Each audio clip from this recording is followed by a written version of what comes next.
streaming through the digital night. Jim Bustle, he's guiding the light, unveiling mysteries of the unknown, UFOs and the alien zone. He's a man on a mission, exploring ancient secrets, it's his addiction. Debating, discussing with his loyal crew. Cosmic conversations, unveiling the truth.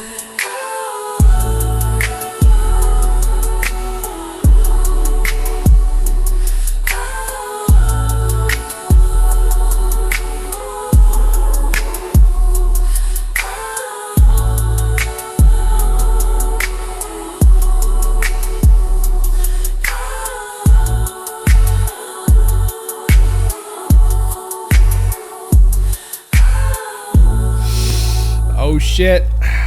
Psy everybody. Psy dudes. Welcome back. My mic working? There we go. I've been fucking around with a new setup. I bought a new fix my fucking disaster of fucking hair here. I bought a new, it was a DAW thing and I fucked it up, so I just plugged this thing back in, so I think it's working right now, so we should be all set for this evening. Everybody, welcome back. Digi, David Orbis, Bear, everybody. DAW. This fucking thing here, just a second. Yeah, this thing. Fuck. Just a second. Shit. This. Focusrite. This thing. It should help. I get another mic too, actually. I have had another mic here. This fucking thing here. This Samsung mic. This one like pops a lot. It's not really good like up close. It's fucking annoying. I was noticing that, so I might try and experiment. I got this too for my guitar amp, so I can play my guitar amp silently. Yeah, man. Yeah, it's fuck. Yeah, I know. Well, listen, man. I was gonna hit you up in the weekend. Fuck, but then, I didn't. We were out, but yeah, I hope to figure that shit out. Everybody, welcome. People watching these VODs, thank you. Jesus Christ, thank you for still tuning in. It's wonderful. It's wonderful. Listen, you can find these VODs uploaded periodically on YouTube, and I am in fact still looking for someone to help edit these VODs. So if you're an editor that likes or specializes in just chatting IRL content, hit me up. I'll pay you money to edit these things down into more digestible tidbits. So hey, let's work together. Yeah. Thanks, man. Appreciate it. Yeah, I know. And see, that's why I need to get these things fucking edited. I would love to get some people on. So the sooner I can get these things edited up and get some more people in, that'll give it some more people to come on, I think. So yeah, man. Yeah, they absolutely do. Without further ado, let me get into it here. Oh my God, it did actually window capture it properly this time. I think I might have. Okay. On the docket this evening, what am I talking about? Well, all the news, of course, is to do with the UFO report out by the Pentagon from AARO. This is something that it's something that dropped on Friday night. I've been following over the weekend, and man, like, fuck these guys. Like, I think most people suspected that this was just going to be a load of horse shit, and surprise, it was. So there's a lot of great articles here and whatnot. A lot of great commentary from some very accredited, intelligent people chiming in and kind of laying out why it's bullshit. And I'll be covering that here. I'll be going over that this evening. Little tidbits that I like to throw at the start of these streams. Things that make me angry and sick, both at the same time. Things like this. Toe-sucking competitions at local high schools. I mean, kind of funny, like, fucked, obviously. I think that might be a teacher sucking on the student's toes there. This is an Edmond school, wherever they are, somewhere in the States. This is some kind of fundraiser they have where people lick their armpits and they suck each other's toes. I mean, apparently this has gone on for years here. Clearly the principal has a foot fetish. It's just like, it's one of those things you just see in passing, and you're just like, did we all evolve? Like, did we all fucking? It's like even in high school, man, I don't think I would have fucking agreed to that. It'd be like, here, suck on your teacher's toes. I'd be like, no, actually, you know what? I'm just gonna leave the school permanently now. I think that's probably where we go. Yeah.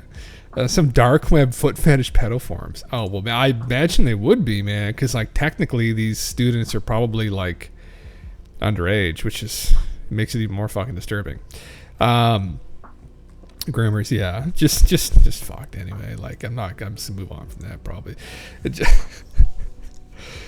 Is it a sign of societal collapse? I don't know. That's what Alex Jones fucking says, right? Anything to sell more alpha male super vitality formula, right?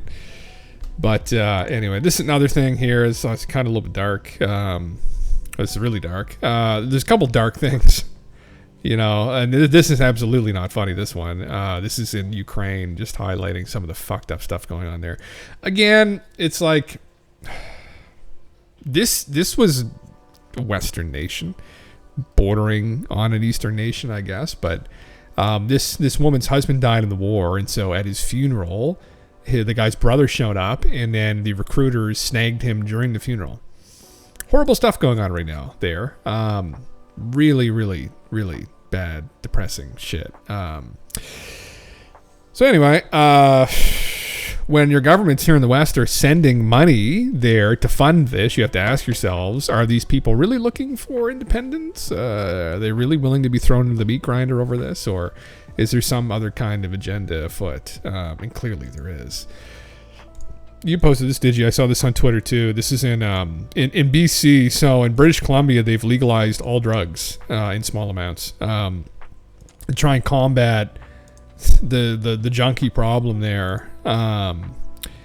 Yeah, and this is one of these centers. Yeah, safe injection site. Yeah, so people can go and get fucked up, and I mean, just really sad stuff. Honestly, all these people clearly.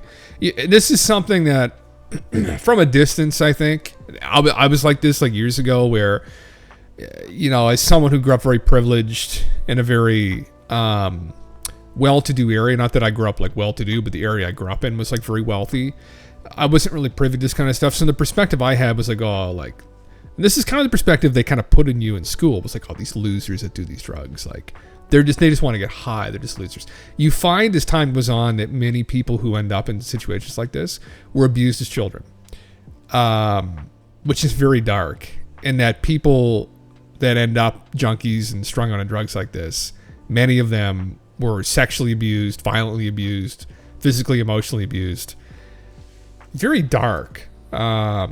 And just changed my whole perspective on this. And I have much more sympathy for people that are struggling like this. And just very, very sad, yeah.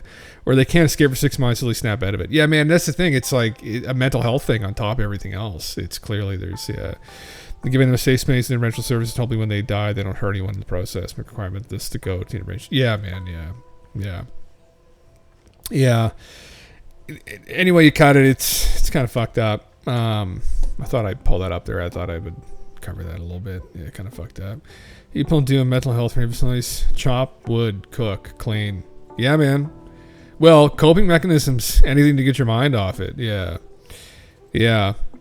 People who've been like brutally abused as children. I mean, you're going to need some pharmacological solutions, I think, too, probably to help get through some of the pain. But yeah. I was given doula dad once after surgery. It's probably the best I ever felt. Warm, fuzzy, like everything was going to be awesome. Almost euphoric. Yeah, you can see how it can be addictive. Interesting. Yeah, I've never had any kind of opiates, even for pain, like any strong opiates. Yeah.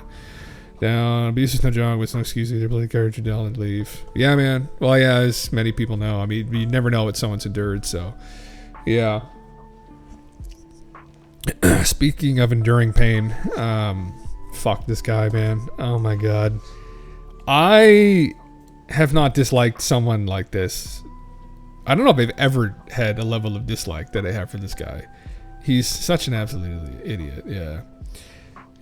It's a new hate speech law is required to protect children online, says Canada. but it's not. Harming kids is already illegal, and now Trudeau's government has confirmed to the public that the law would allow judges to send people to prison for speech crimes for life. You mean like calling Justin Trudeau a massive cock? Is that all it would take? I mean, just like fucking... I've gone over this in a little bit more detail on some of the other streams. I'm glad Michael Schellenberger's paying attention to this. This is clearly some dictate down from Justin's puppet daddies, right? That have him very tightly woven around their fingers. And it's just very disturbing. Like, parts of this bill get into like borderline thought crimes. It's just like preventing people from committing a crime. Preemptively, accusing people of crimes they haven't actually committed yet. Just fucking crazy. God, yeah. France is doing the life in prison for anti-MMA talk. Jesus Christ, man. No, what's that about? Anyway, it's just like fucking. And then this is the other thing here. This is going around on. This is doing the rounds on fucking UFO Twitter for some reason. Again, I guess I click on these things and then I get them thrown into my fucking feed. But Canada sent 123 million to Haiti, and 2 weeks later, cannibal gangs are eating people. Again, objectively not funny at all, like horrific, but in the scheme of like everything, pretty ridiculous. The most powerful gang leader is named Barbecue. Right. No, and he's not making this up. This is very real. Just Jesus Christ. Now, Haiti's been fucked ever since the hurricane. Really fucked it. Yeah. They are. Yes. Creek Leg. Yes. Yeah. Very much so. Very suspiciously. Yeah. Yeah. Very, very interesting. But anyway, so that's what's happening now. Thank God for Justin and all that money. What do you do in those kinds of situations? The prime minister or the president has fled the country, leaving Barbecue in charge.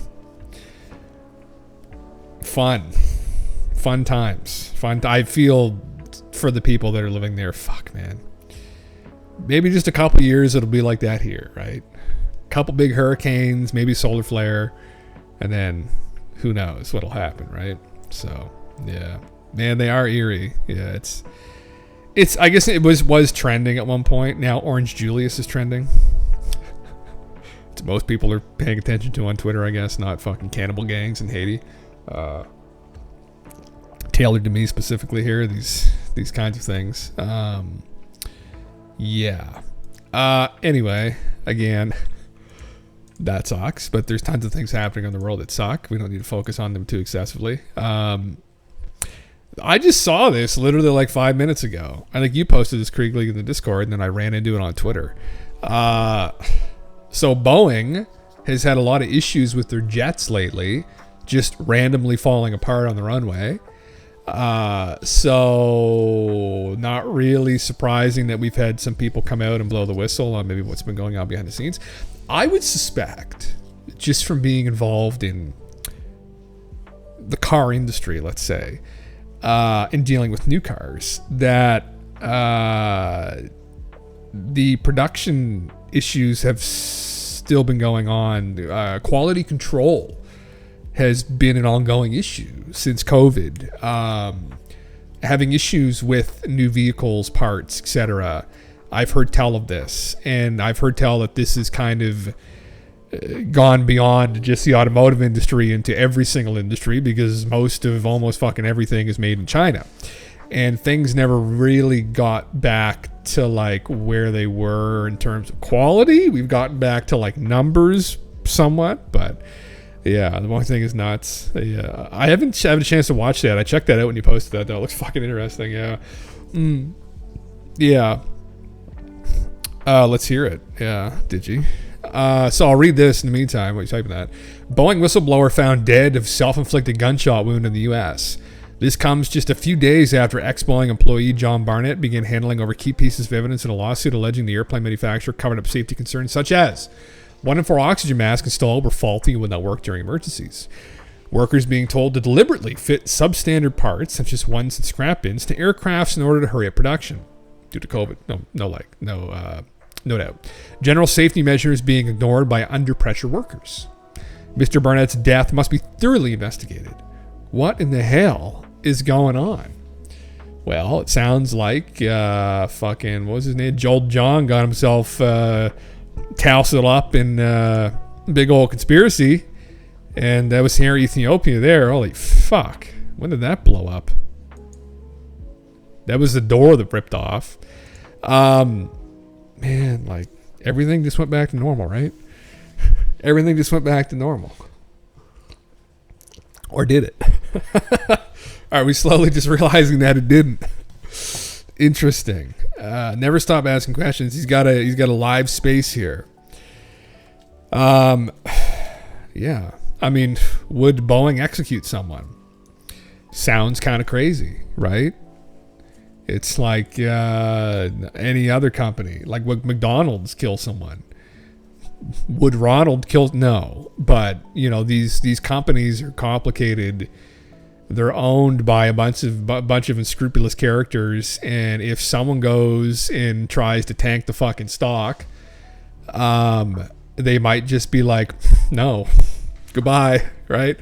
And that's the unfortunate reality that we still live in, that the world is still kind of a brutal place, and there are bad people out in the world that have a lot of money that invested in these companies that probably don't really appreciate someone going and trying to tank their investment. So goodbye. Maybe that, or it's more complicated than I'm making it out to be. Probably very complicated. Major Canadian airline has a deal with China to share the passenger list of anyone flying close to China over airspace and stuff. Is the CCP is some kind of backdoor to monitoring Canadian travel? What the hell? Where did you hear that from? Some inside baseball, did you? The CCP likely listens to this very fucking stream. McDonald's keeps killing the people that know how to repair the ice cream machines. Fuck. That's how they keep the prices high on the ice cream, right? So it's that teasing that keeps everybody coming back. Like, you don't know if it's going to work, and when it works, you get that sense of relief, that relaxation that like flows through your body, and you enjoy the ice cream that much more. It's some psychological game. That's interesting. Yet Canada, it's very concerning the influence the CCP have. I have heard this as well. That, and these, mind you, these were rumors up until a year and a half ago, 2 years ago in Canada, that there were these like CCP police stations in Canada.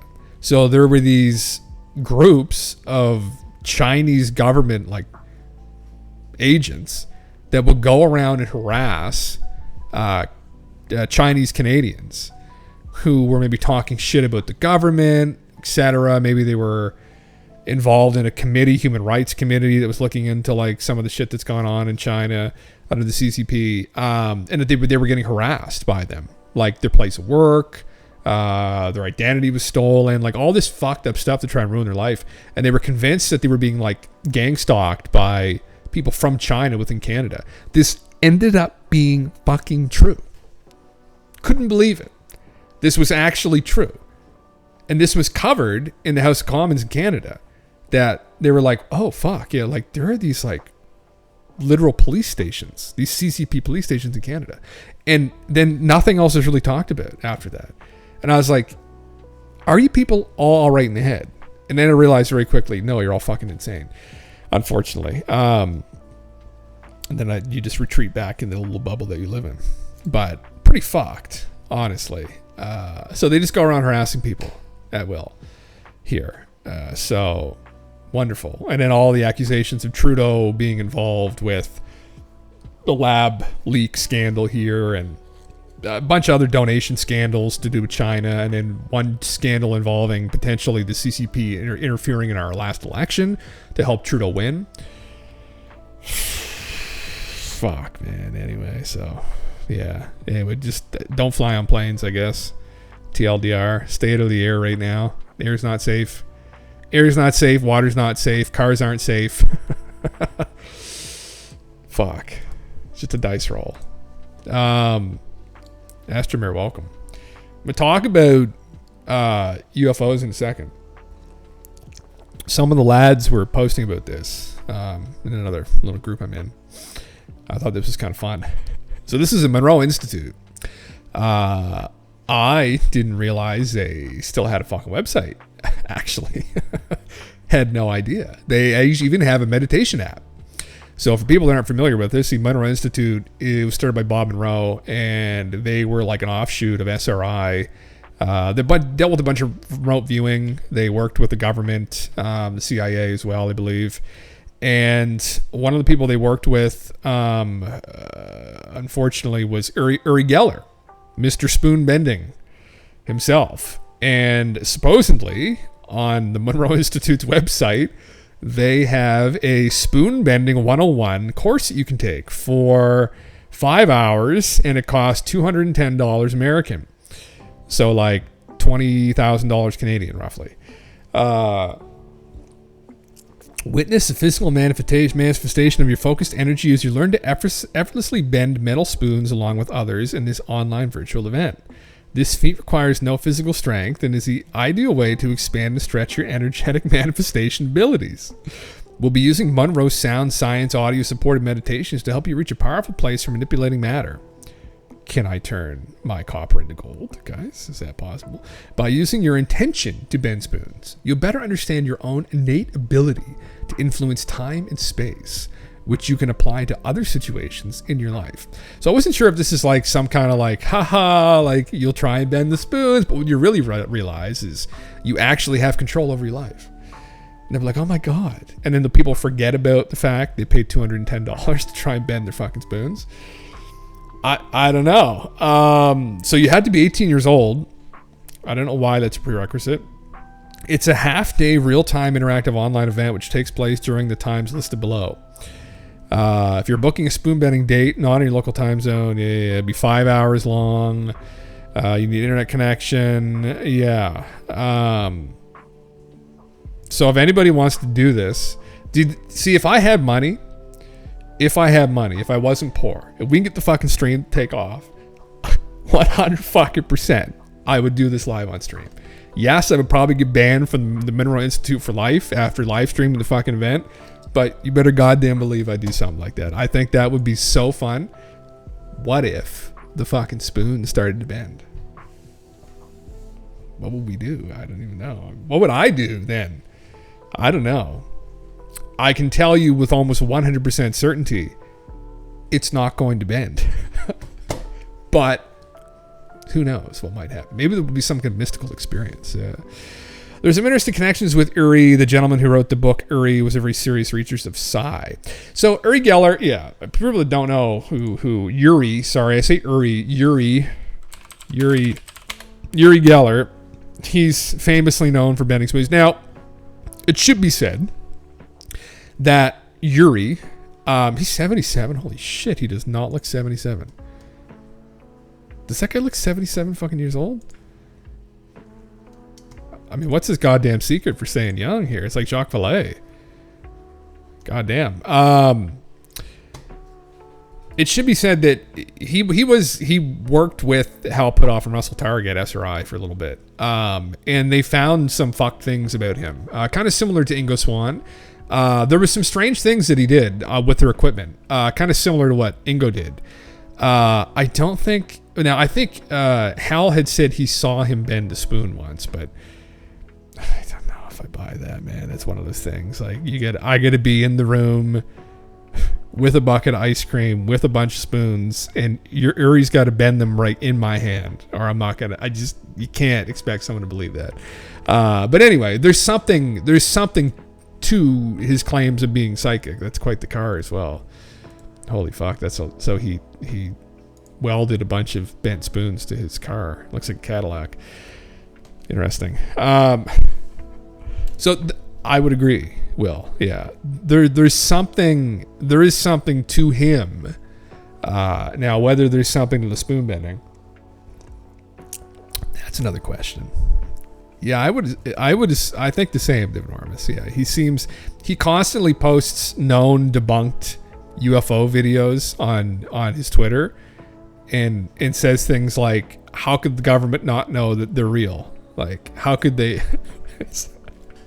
He's like, they're so obviously real. Like he's been posting Skinny Bob a lot, which again, Skinny Bob video is great. It's probably like the video in ufology. Do I think it's real? I mean, as much as I would like to think it's real, probably not, but it's still interesting. Yuri's trying to sell it as 100% real, but anyway, he's been on people. Oh, that's not a fucking spoon. Okay, I thought that was something else. He's been in there. Jesus Christ. Anyway, $210 USD, 5 hours. If you want to learn to bend spoons, I thought I would just share this for anybody out there that is rich and just wants to blow $210. You can make it into a gift. Fun. Anyway, fuck me. I'll just leave that. I'll leave that out there. What I came to talk about. Oh God. I mean, there was a lot of disappointment about this whole AARO report. At least on Twitter. And I didn't really get it. I guess maybe we were hoping that these people who've been keeping this conspiracy going on for 80 years were just miraculously going to be like, you know what, David? Yeah, no, you're right. There is a program that we've been keeping secret from everyone. And yeah, we've been laundering all of this black money to it for decades. Yes, absolutely. Let's tell everyone about this. In actual fact, no, the military-industrial complex seems to have won out once again in puppeting this organization, AARO, together to kind of do its bidding to put this whole phenomenon down. Did a pretty poor job of it, which I'm sure we'll get into here in a second. So I thought I would read through this article from the Liberation Times. Is this by Chris Sharp? It is, okay. So, Endgame. The Pentagon establishes path to disaster following release of UFO report. So here's a nice AI photo of the Pentagon and an apocalypse in the background. Very nice. And after a thorough review, the Central Intelligence Agency has found no verifiable evidence of any alleged illegal human experiments program undertaken by the agency.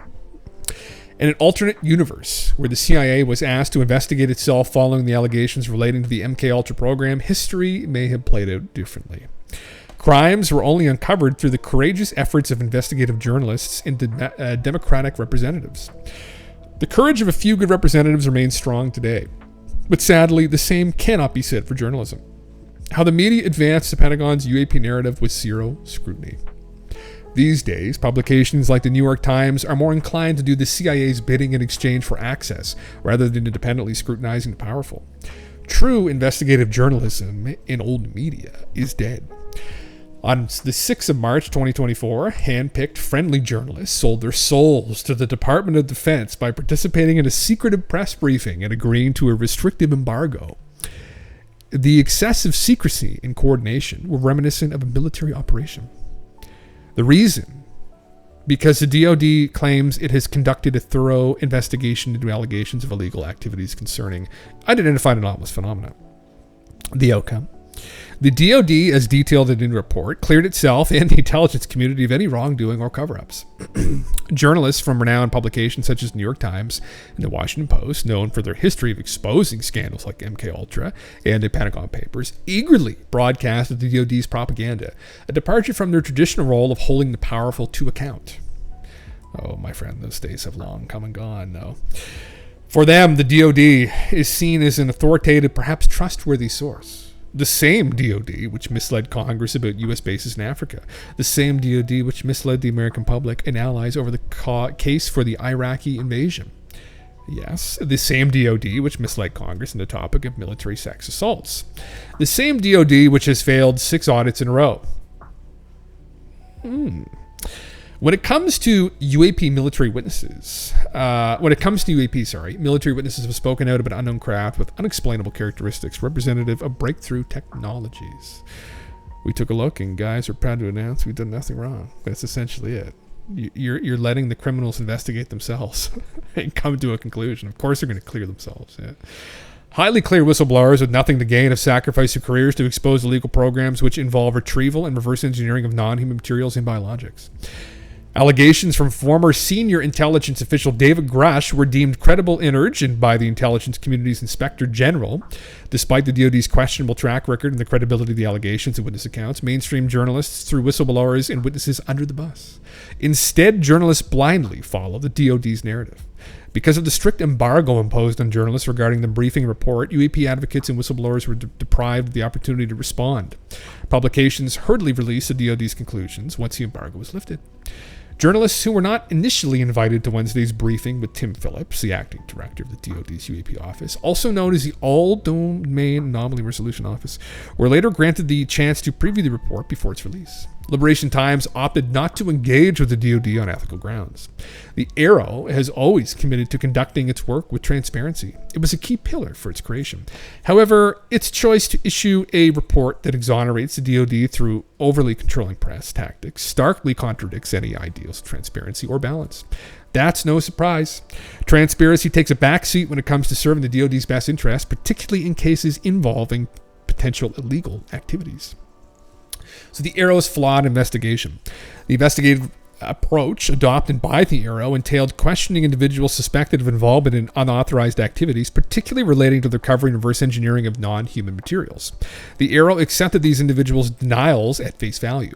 It should be noted that such individuals were requested to sign memorandums for the record attesting to the truthfulness of their statements, which cannot be viewed for scrutiny, contrasted with David Grush's public testimony under oath. Unfairly, the words of the suspects were given greater weight than the whistleblowers, whose allegations corroborated those of David Grush. There's David there and Jeremy staring soullessly into the camera. At the press briefing, Phillips said the AARO was never denied access to any facility, but the question has always been, did they even attempt to look in every facility? The DoD had no incentive to implicate itself and conveniently found the answers it sought. Also, at the press briefing, Phillips could not confirm whether the AARO had resolved any UAP cases with transmedium or shape-shifting objects or breakthrough technologies generated by the US, China, or Russia. He told reporters, as far as other advanced technologies, there's been some cases, but we can't discuss that here. Interesting. That contradicts a previous line from the AARO spokesperson Susan Gao, who has worked for the DoD for over 15 years. As reported in November 2023, Gao told the Liberation Times the transmedium case had been resolved. Previously reported transmedium object has been resolved and the case details are being prepared for public release in the near future. Liberation Times understands that the report authored by the AARO's former director, Dr. Sean Kirkpatrick, who now serves as its official consultant, underwent a revision to remove emotionally charged language from its initial draft. Notably, the report referenced the late Senator Harry Reid as being representative for New Mexico. This was one of many basic errors contained in the report, found credible by publications such as the New York Times and Washington Post. Moreover, the report failed to address one of the most compelling publicly known UAP cases, such as the 2004 encounter involving naval aviators from the USS Nimitz and a tic-tac-shaped UFO. Similarly, it overlooked several other significant cases, including ongoing sightings along the U.S. East Coast, such as the Go-Fast and Gimbal objects, which were captured on the video by naval aviators. The errors and omissions signaled the subpar efforts led by Dr. Kirkpatrick during his tenure as the AARO's director, and there is reason to believe that even more credible and unexplained videos showing UAPs are being hidden from the public.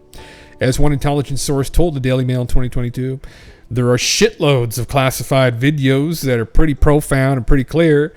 They don't want to talk about this stuff because they really, really don't know what the hell they are. That's the truth, brother. Was that Travis Taylor who leaked that? Maybe. In essence, the DoD seeks to dismiss everything. It aims to brush aside any illegalities that would implicate it in enormous crimes and obscure the presence of highly advanced crafts in our atmosphere, which are both unsettling and defy conventional explanations. The damage has now been done. The impact of the DoD's military-style media operation has been considerable, garnering global attention and making headlines in mainstream media. Yet the true troll transcends the mere dismissal of witnesses and whistleblowers, instead casting a profound shadow over the very pillars of the AARO and DoD. This is a historic report, no doubt. It is a historical report which will be remembered for misleading the press and the public. This was information warfare conducted on the public.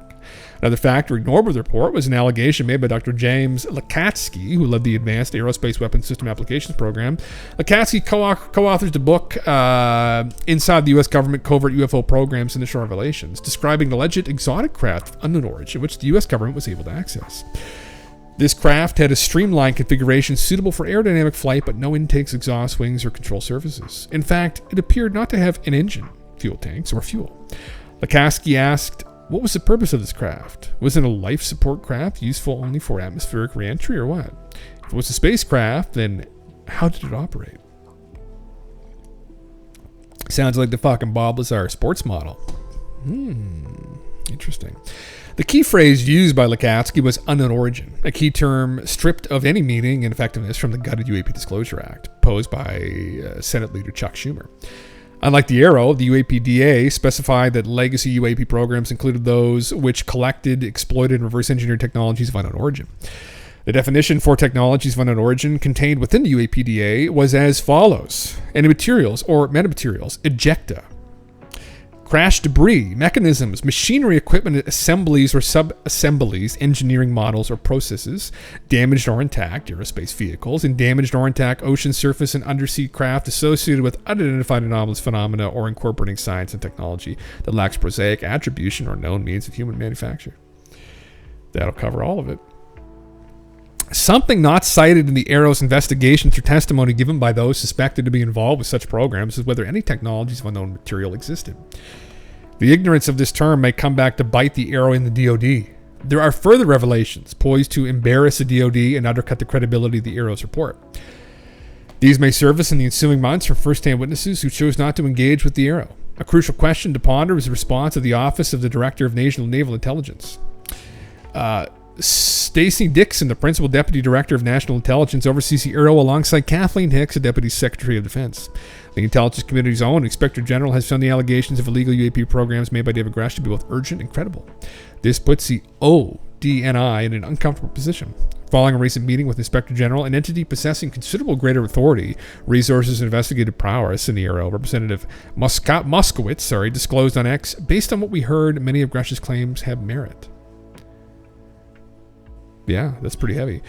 It should be noted that UAP reports have traditionally been published on the ODNI's website. However, this particular historical report can only be located in the AARO and DoD websites. This story isn't over yet. This was the DoD's big move. Now it is time for the counteroffensive, whether the DoD and its friends in the media like it or not. The UAPDA may be revived once more to spearhead a fresh investigation into UAP operating independently from the DoD and other potentially compromised entities. The problem is the potentially compromised entities involve possibly almost everything within the government in the United States, and for that matter, in the Western Hemisphere. So my faith, again, that we're going to get to the bottom of this officially, pretty nil. I would put it close to zero. Now, that's not to say, obviously, this conversation has been moved ahead, but it was moved to this point by Grush essentially blowing the whistle, although he had obviously some of the material cleared by his superiors. But again, I think that's how we move this forward. Now, does it need to be catastrophic disclosure, i.e. it's going to cause all this ontological shock and the stock market's going to crash?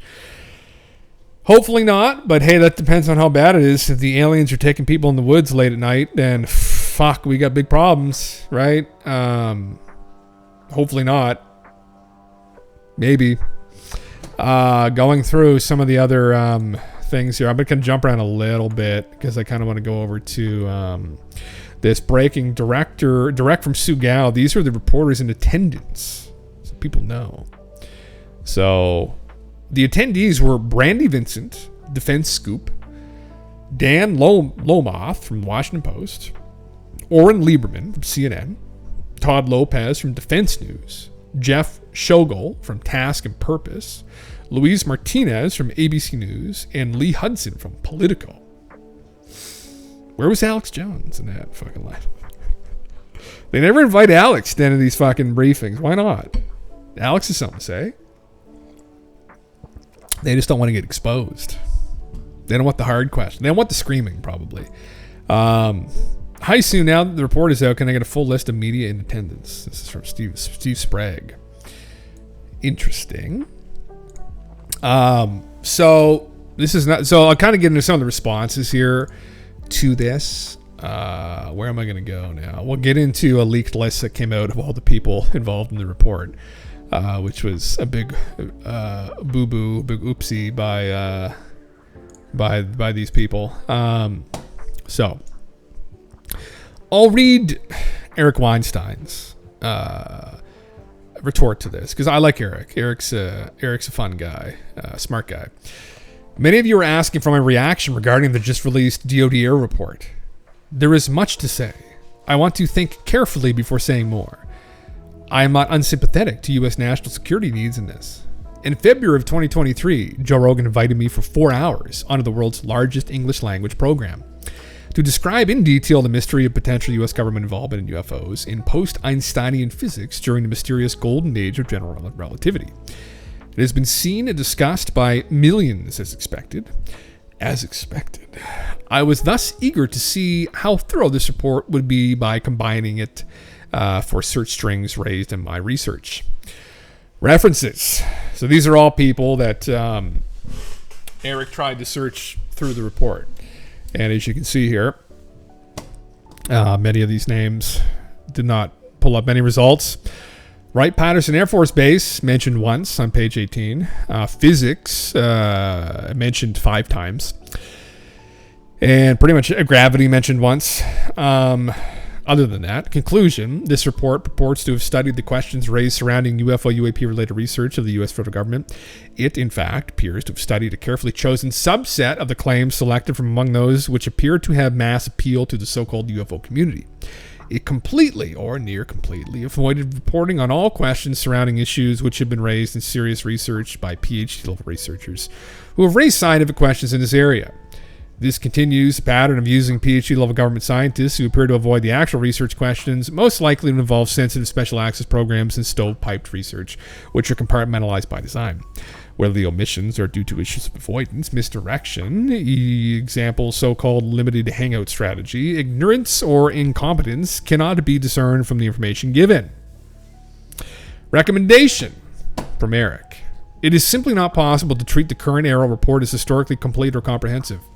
To gain the public trust, the successor to AARO would have to expand and redo this analysis with input from domain professionals who are trusted by the public not to have an apparent agenda or government background. For example, Professor David Kaiser of MIT or Dr. Nima Arkani Hamad of IAS, Professor Brian Keating of UCSD, Avi Loeb of Harvard. Otherwise, it is relatively easy for scientists to follow the silence in government reports to see what is not being addressed or discussed. Welcome, drunk.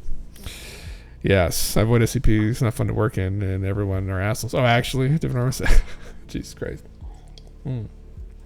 Interesting.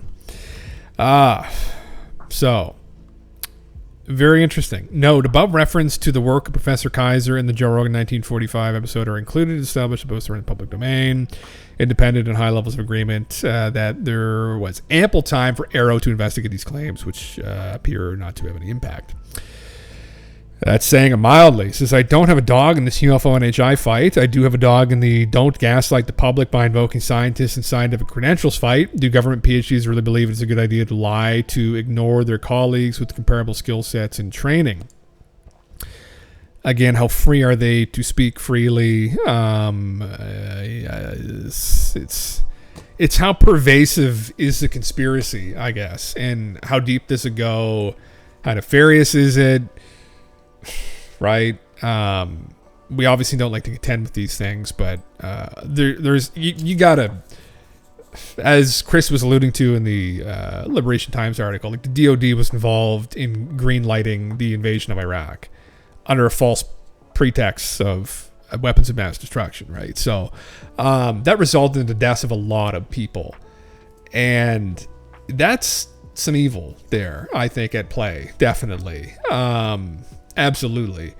This war machine. It's no joke. And, one guy blowing his brains out because he started blabbing about, these fucking plane parts are falling off. Like, in the grand scheme of things, that doesn't mean a whole lot, unfortunately. So I'm sure people within these highly classified areas dealing with the biggest secrets on planet Earth are probably chomping at the bit to go, risk their lives to tell everybody the truth.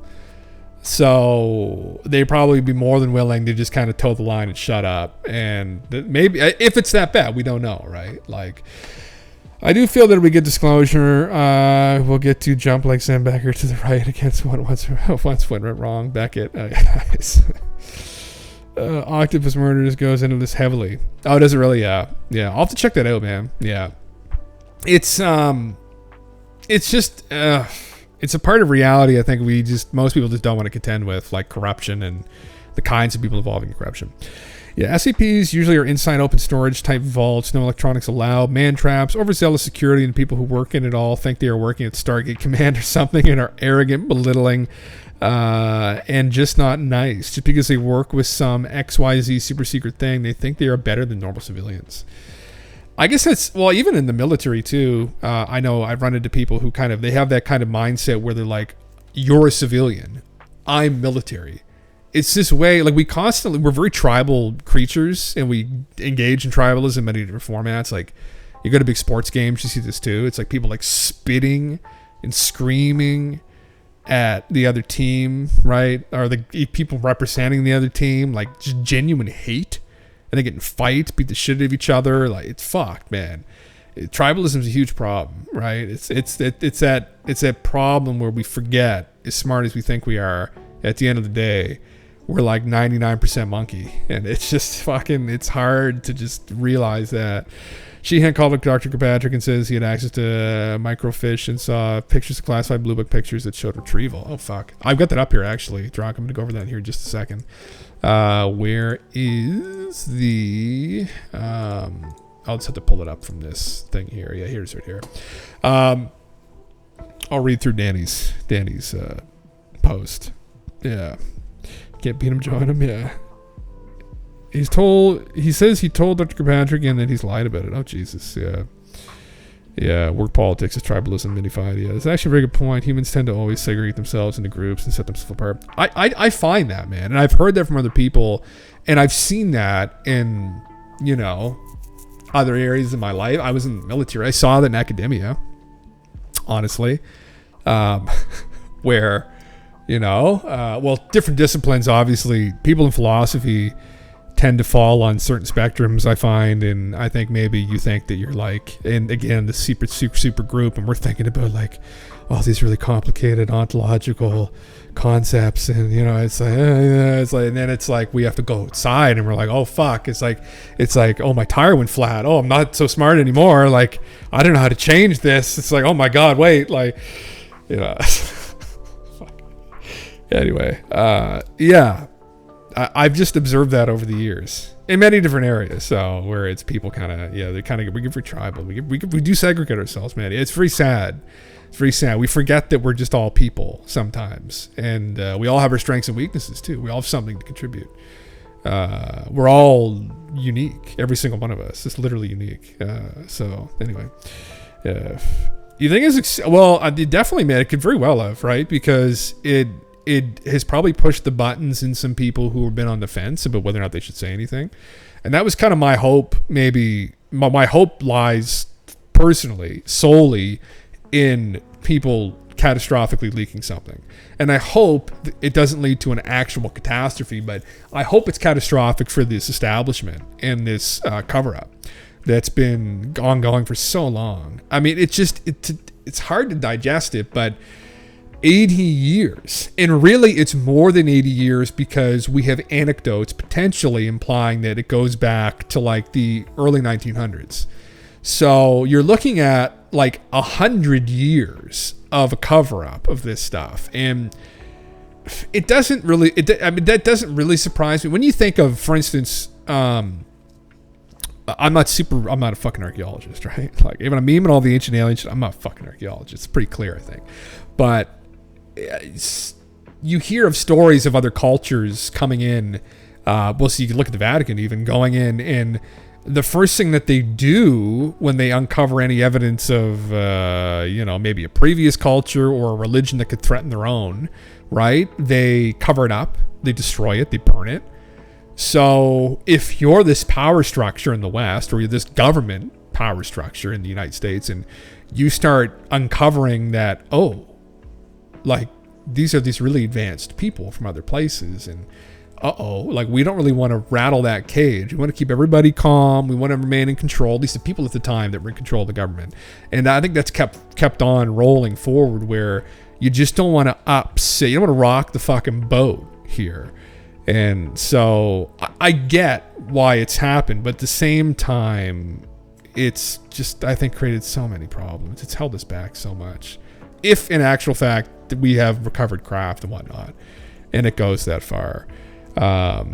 Yeah, I think it's pissed off a lot of people, and people who are on the fence. Yeah, exactly. Yeah, man, exactly. Yeah. I feel exactly the same. Yeah. Lucifer Principle by Howard Bloom, published in 1995. The central idea of the book is that humans, like many other species in nature, have an innate tendency towards hostile separatism in forming adversarial groups that compete for resources and power. Yeah. Bloom draws parallels between this behavior in human societies and the competitive dynamics observed in simple microorganisms like bacteria. It's unfortunate, but yet we're rooted in these systems, right, man? It would make sense. Specifically, Bloom looked at principles from microbiology and evolutionary biology, including studies in the bacteria will spontaneously segregate themselves into separate warring colonies, competing for resources like food and territory. He then extended those concepts as a potential explanation for the ubiquity of intergroup conflict, tribalism, racism, and war throughout human history and cultures. How unconscious is it? That's a good question. Yeah, and is it? And I really do think there is a level of unconsciousness with some of these behaviors, and that's why being more conscious of yourself at all times is so important.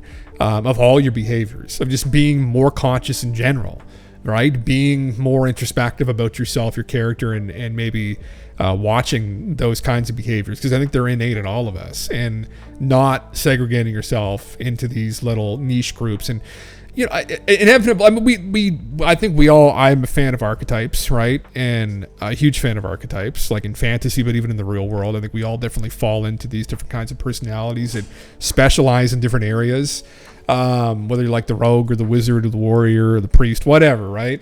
And I think that naturally might create some level of segregation, but I think recognizing other people's value, right? And that they're from these different archetypes. Like you need the wizard, you need the priest, right? You need the warrior, you need the archer, the ranger, you need the rogue in your party, right? As long as you recognize those other kinds of contributions, that can probably lessen that segregation. You find that in academia. I've heard that you find that in the military. I've heard that you find that in government, etc. So it's one of those things that just being more conscious, I think, is one way to kind of negate against the monkey that we're possibly piloting, right, Divinormus? Like, you give that ghost in the machine, you know, a little bit more seat, right? A little bit more control. Yeah.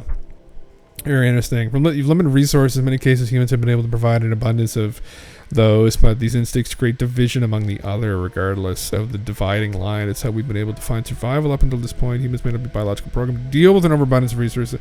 Maybe, yeah, that's true, man. I don't know. There have been periods of abundance, I guess, but yeah. Anyway, at the end of the day, we make a decision to. That's one of the things I think it's really important. I mean, I personally, right? And again, I'm not a fucking psychologist, but I feel that although all of these factors, biological factors, may influence our decisions, we do make decisions to act in these ways, and we make a decision to be less conscious as well, which is problematic. And I think we can decide to be more conscious of our actions, and I think that is just a better world if we can encourage people to do that, which I think plays a huge role in people that are very problematic. They decide to be unconscious.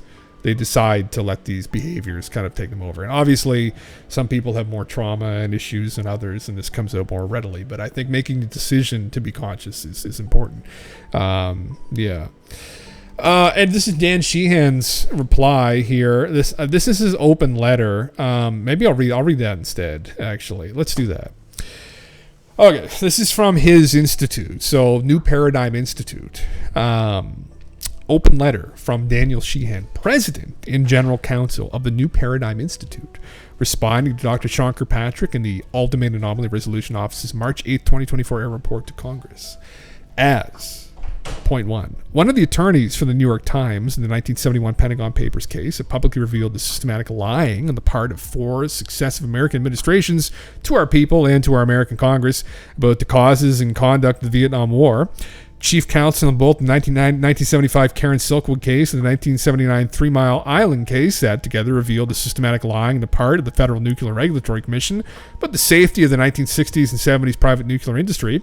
Chief counsel of the 1986 Iran-Contra Federal Criminal Racketeering Act case against Colonel Oliver North's infamous off-the-shelf covert operations enterprise that generated U.S. congressional public hearings and the federal criminal indictments of several of the highest-ranking officials of the Reagan-Bush administration for lying to the Congress about the criminal violations of the Pentagon and Central Intelligence Agency in the course of their illegally providing arms to Central American Contras in direct defiance of Congress. And now, as a 2020 co-founder of Washington, D.C.-based New Paradigm Institute, dedicated to exposing the truth that has been actively hidden for almost 80 years by secret operatives of the Department of Defense and the intelligence community, both from our people and from the Congress, revealing that our military intelligence agencies have recovered an intact extraterrestrial spacecraft of non-human origin and are in possession of the biological remains of the occupants of that craft that prove that this phenomena is non-human. Danny's fucking lighting a fire. God damn it. I'm astonished and saddened at the brazen nature of the attempt on the part of Dr. Sean Kirkpatrick, former director of the All-Domain Anomaly Resolution Office, and his staff to continue to maintain as legitimate the universally discredited results of all of the historical so-called government investigations of the UFO phenomena conducted in 1947 as Project Saucer, in 1948 as Project Sign, in 1949 as Project Grudge, in 1950 as Project Twinkle. Interesting choice of word there. In 1951, as the reestablished Project Grudge. In 1953, as the Robertson Panel. And in between 1952 and 1969, as Project Blue Book. Any American with the political knowledge above that of a high school senior knows full well that every one of those so-called government investigations was nothing more than a preordained cover-up of the actual activity that was being conducted in deep secret by the Department of Defense and our intelligence community regarding the UFO phenomena.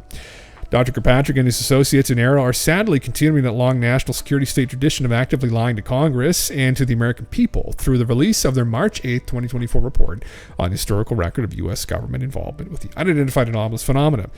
Volume 1. That report is nothing more than a cheap retreat of the new, utterly threadbare lies and omissions of the repeated historical false investigations regarding this extraordinarily important phenomena by the American national security state. I am taking the extraordinary step of informing the public and the media that I personally know that Dr. Kirkpatrick and his associates of AARO are consciously lying when they falsely assert that they have been provided no substantial evidence of the existence of a secret U.S. government UFO crash retrieval program, because I personally provided to Dr. Kirkpatrick himself under oath the fact that in the spring of 1977, in my capacity as special counsel of the U.S. Congressional Research Service's Science and Technology Division official research project undertaken at the direct official request of then newly elected President Jimmy Carter to report to the President what evidence existed within our government pertaining to the UFO phenomena and the potential relationship of this phenomenon to an extraterrestrial intelligence, I was granted access to these still classified files of Project Blue Book related to the over 700 cases of UFO sightings that could not be rationalized as any natural phenomena that had been simply mistakenly misidentified as UFO, and that in that capacity I was shown by official representatives of our U.S. government in several official photographs of an active UFO crash retrieval operation. Holy fuck. Talk about a run-on sentence. But hey, it had to be said in paragraph form. No breaths allowed. Great. Yeah, it's fuck, man. Is there another part to it? Or is that's oh no, yeah, fuck. Hold on now. I informed Kirkpatrick that I was certain the UFO in the photographs, a classic metal saucer with a dome top, was not from any known human civilization because it bore distinctive symbol lettering around the base of the dome of the craft generic to no human civilization. Moreover, I provided ample supportive information directly to Kirkpatrick to enable him and his associates at AARO to identify and locate those files that had been specially delivered to the then branded New Madison building basement for my review.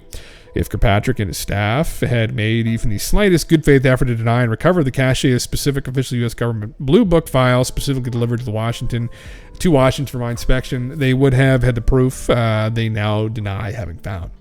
With the March 8th publication of this newest in a long line of consciously duplicitous official U.S. government investigation reports, falsely denying the existence of this secret program on the part of the national security state.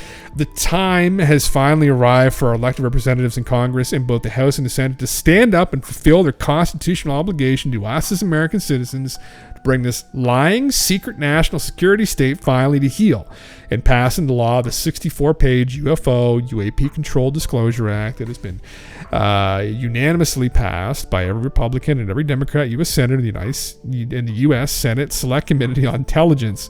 Only a shadow of that act was approved by the National Defense Authorization Act Conference Committee last December. But SSCI and the House Oversight Committee can be convinced to hold public hearings this spring to expose the truth about the UFO phenomena. If every one of us contacts a representative and our 2 U.S. senators and demand that these public hearings be convened now, contact newparadigminstitute.org for further information on how you can become a member for Citizens for Disclosure. Well, so Danny told Sean to go look in the archives for that fucking photo he saw 40 years ago. Sean, go find that fucking photo, bud. And he didn't. So now he's pissed. I mean, well, here's I think I've gone to his website before. Ask Congress to hold the hearings with UFO UAP whistleblowers. Unfortunately, I'm not an American citizen, so I cannot act now. Very interesting. About the New Paradigm Institute. Hell yeah, brother. There you go, Santa Cruz, California. Yeah. I mean, well written. Good points. Again, they were wanting people to bring forward physical evidence, I guess, but easier said than done. I think it was fairly well laid out that they weren't probably going to be able to access anything highly classified anyway.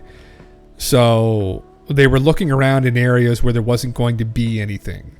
So then, of course, they're not going to find evidence for anything, right? If you only authorize them to go look in all of these cupboards over here, and we know there's nothing greasy in there, all of the dangerous stuff is over in Jim's liquor cabinet over here, right? And that's locked up, and you guys don't have the key to that. So if you're looking for like booze, you're not going to find what you're looking for, right? You're not going to find what you really want. So, not surprising. This has kind of been laid out a couple months ago anyway. And they kind of admitted to this. Sean Kirkpatrick kind of admitted to this, that they weren't cleared to really dig as deep as David Grush implied they should. So then, not really, surprising that they weren't able to find anything. I'm just looking facts, history, and law, politics. I don't think I've ever been to this site before. This is pretty good. Introduction. Getting involved. Cool. Right on. Anyway, this is Danny's site. Here's the team right here. Director of Special Projects, Digital Manager, Digital Marketing Manager. Cool. Oh, man. Wouldn't it be cool to work for this? Say my boss is Danny Sheehan, and we're trying to figure out UFOs. Like, fuck yeah. You'd be pumped to go every meeting every single morning there, right? Be pumped right up. Right. Restore our living biosystem as we take our place in a galactic civilization. So exciting, so inspiring if that's actually the case, right? And it's not just all disappointing. Fuck, I didn't mean to close that. Just a second. I gotta go back. I gotta go back in. I gotta find it. That was the next thing I was gonna pull up actually. Which is here we go. Well, actually I'll go over something else here in just a moment, just a minute. Pull it up. You ever seen the Rockwell Integrated Space Plan from 1987? It's inspiring too. I don't think I have, man. I'll look it up right now, though. Just a second. Integrated Space Plan. What is this? Rockwell Integrated Space Plan. Okay. I'm going to pull the next set of songs up here. Holy shit. Whoa. What is this? First generation of reusable spacecraft. The permanent human presence in space. Can we blow this up somehow? How do I blow this up? Holy, this is on Pinterest, I think. Just a second here. Oh man, I fucking hate these fucking ads. Very interesting. I was just gonna pull up a similar chart actually by or pull it back here and do it side by side. This is something we talked about kind of briefly, I think, last night, but I wanted to kind of go over again. Carl Nell's presentation, part of it, yeah.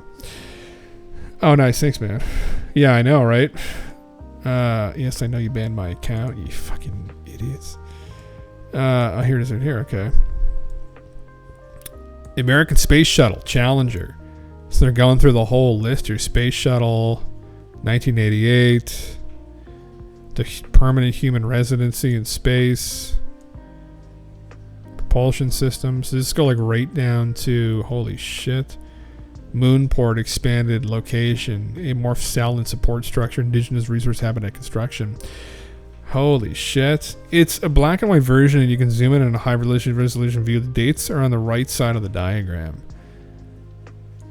Whoa. 2013. Oh, yeah, holy shit. Yeah, I guess so, huh?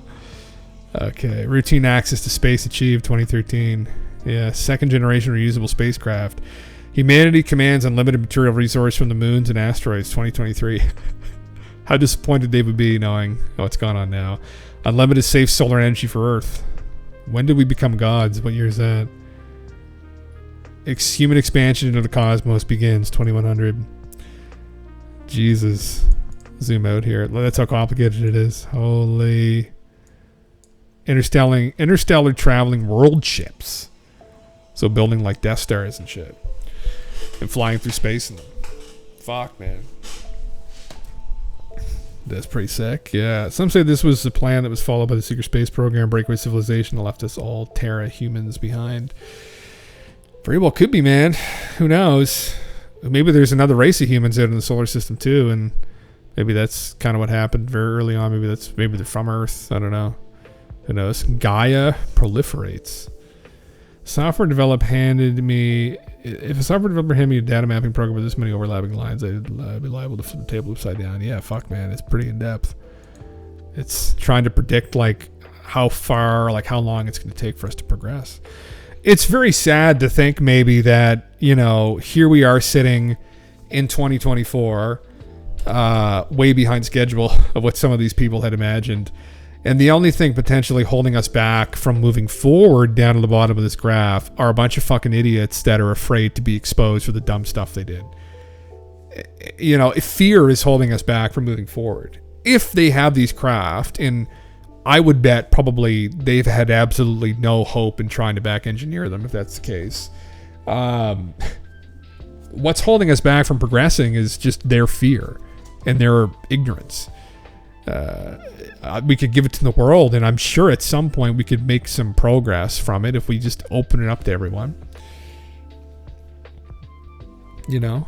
The problem really is rooting out the evil, and I think that's going to be one of the big issues that we're going to run into with this kind of stuff, where you open up this Pandora's box into all this power, and with that could come a lot of really enlightening things. But it could also potentially be used for the opposite, or they could be used for these this horrendous control system, right? Instead of giving people this freedom, depending on who's in charge, they could use it to control everybody, right? If they're afraid, if they're fearful, if they're ignorant. And that's really the problem, is we don't want to open up Pandora's box if we don't know for sure who the fuck is in the room and what their intentions are.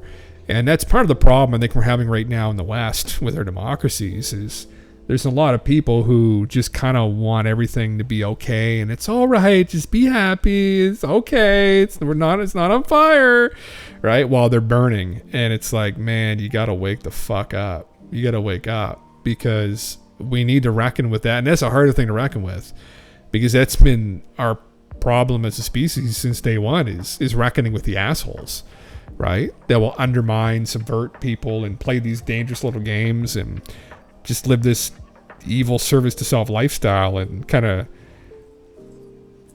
try and start Mordor, essentially, right? Right? They don't care about the Shire.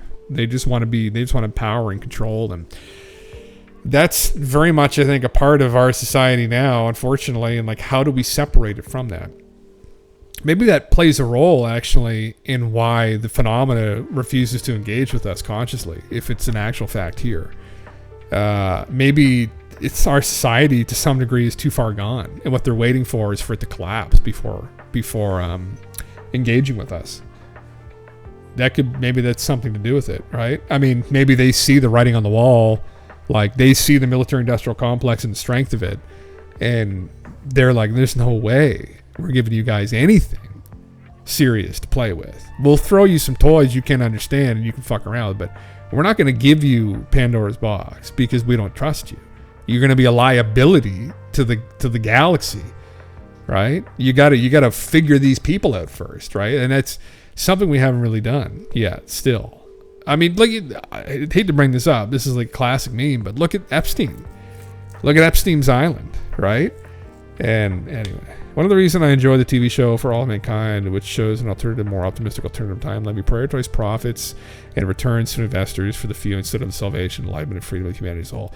And that philosophy that the few have adopted, that control everything, divinormous, I think, and they brainwashed a large portion of society to think, and value is one of the reasons it's maybe holding us back. Yeah.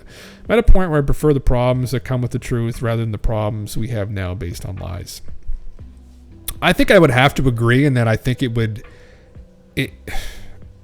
I definitely would vote for the catastrophic disclosure still, but and I guess that truth wouldn't necessarily objectively be problematic, but the engaging with the phenomena might be problematic if everybody's co-opted, or if things are worse than we think they are too, which is another problem. And that gets into darker discussions about human trafficking and kind of Epstein-esque conversations about how bad are things really in some of these places and with some of these people.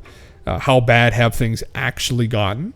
And I mean, it's one of those things. And Pandora, we're talking about Pandora's box, not technologically, but in terms of truth.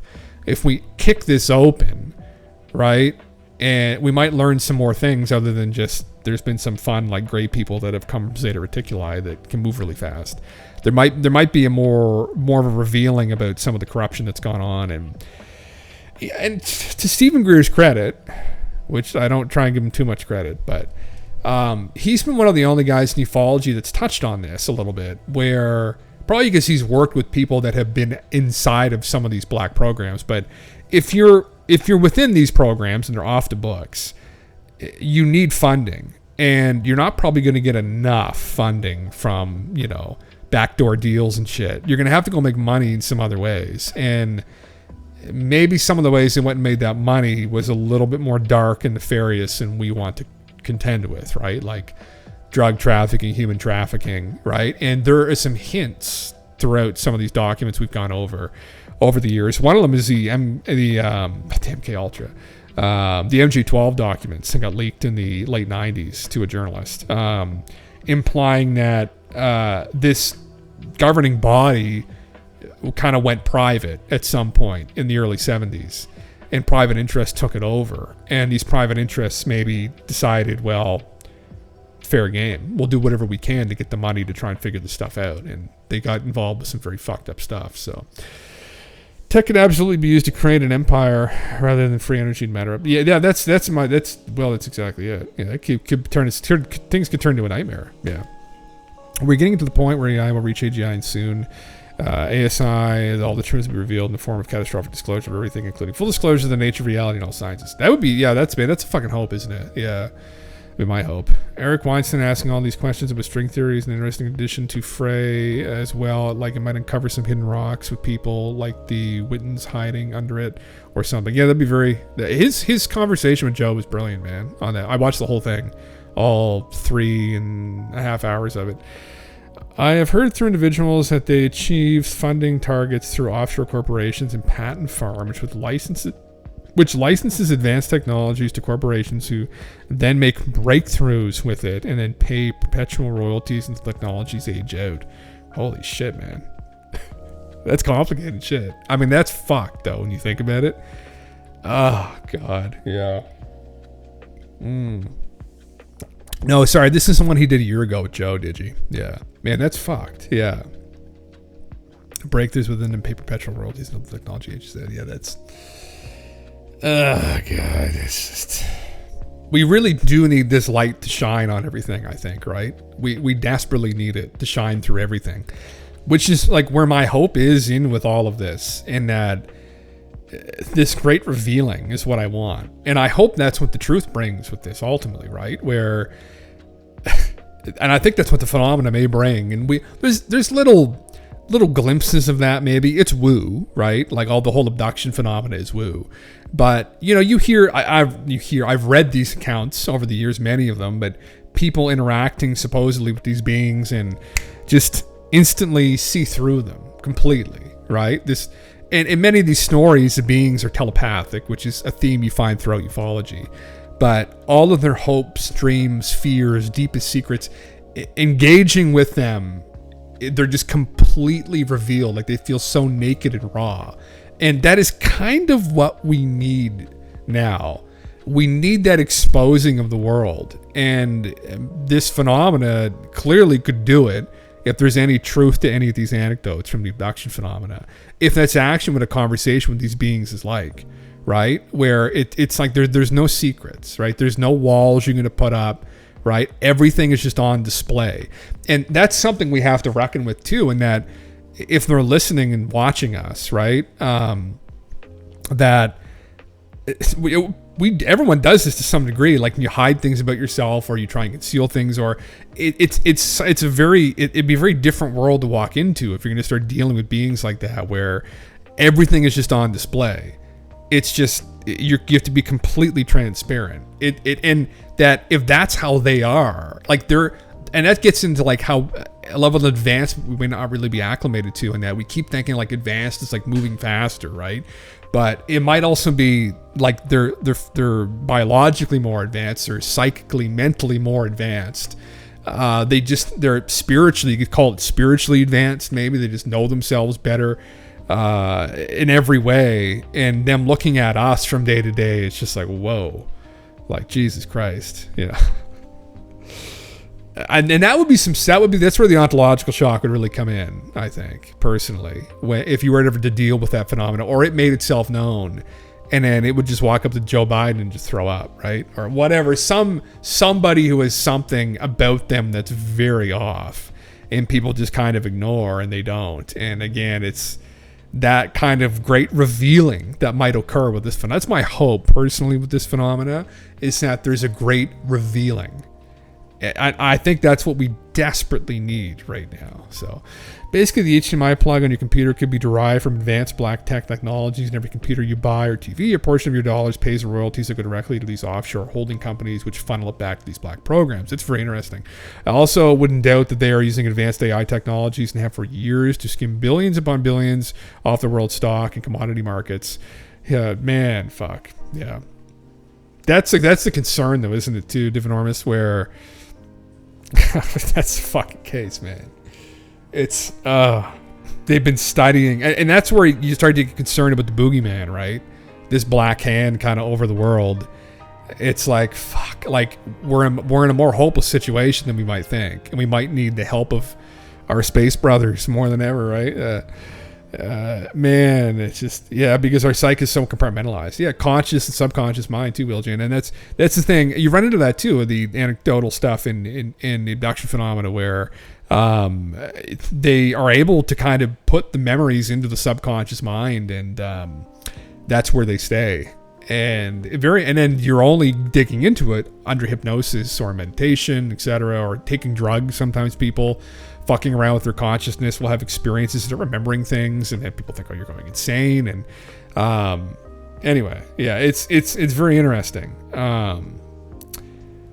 But if we were to engage with this phenomena consciously, maybe that's what it's this great revealing that goes on, and we'll have to acclimate to the hive mind. Yeah, and I think we're doing that right now, right, man? With AI, we're starting to get used to it a little bit. We're starting to kind of, with memes and the internet, that was like our introduction to it, but probably on a much more intimate level. If you're like to that degree, like telepathic, and you're having deep conversations mind to mind with people, and seeing everything about the person as well, right? No holds bar, like no hiding of anything. Man, and you see, that's what evil hates as well, right? It doesn't like being exposed, because part of evil is deception, I think. And if you can reveal that, right, then and it is nowhere to hide, then it falls apart, right? It crumbles like the Eye of Sauron, right? It's and I think that's really that's my hope with all of this, honestly, as woo as that is. If there's truth to these stories, although it's great to get to and I think what the disclosure phenomenon we're going through right now is really important, because what it's doing is solidifying, I think, it's getting this foundation finally in place that, okay, none of this is crazy to think about, and they're actually here. And then from there, we can start speculating a little more safely, right? And being like, okay, well, if they're here, chances are they probably have talked to people, and it may not be in a conventional way either, right? We assume they're just going to, like us, walk through and knock on your front door and be like, hi, we're your neighbors. It's like, no. That might not be how things go. So, yeah. What do we do if AGI breaks the markets? Everyone who's been saying saving for retirement suddenly has their portfolio extracted to some tech billionaire. Jesus Christ. I think the only hope would be to extinct biological bodies and give Earth to the sentient AI that will create hopes and hopes it wipes out humanity and is incapable of hosting spirit souls. So the reincarnation cycle ends and we can hopefully escape the prison planet. Oh, Jesus. Basically, we create AI to act as sentries or guards that ensure compatible biological bodies never reemerge and Earth stops cycle. God damn.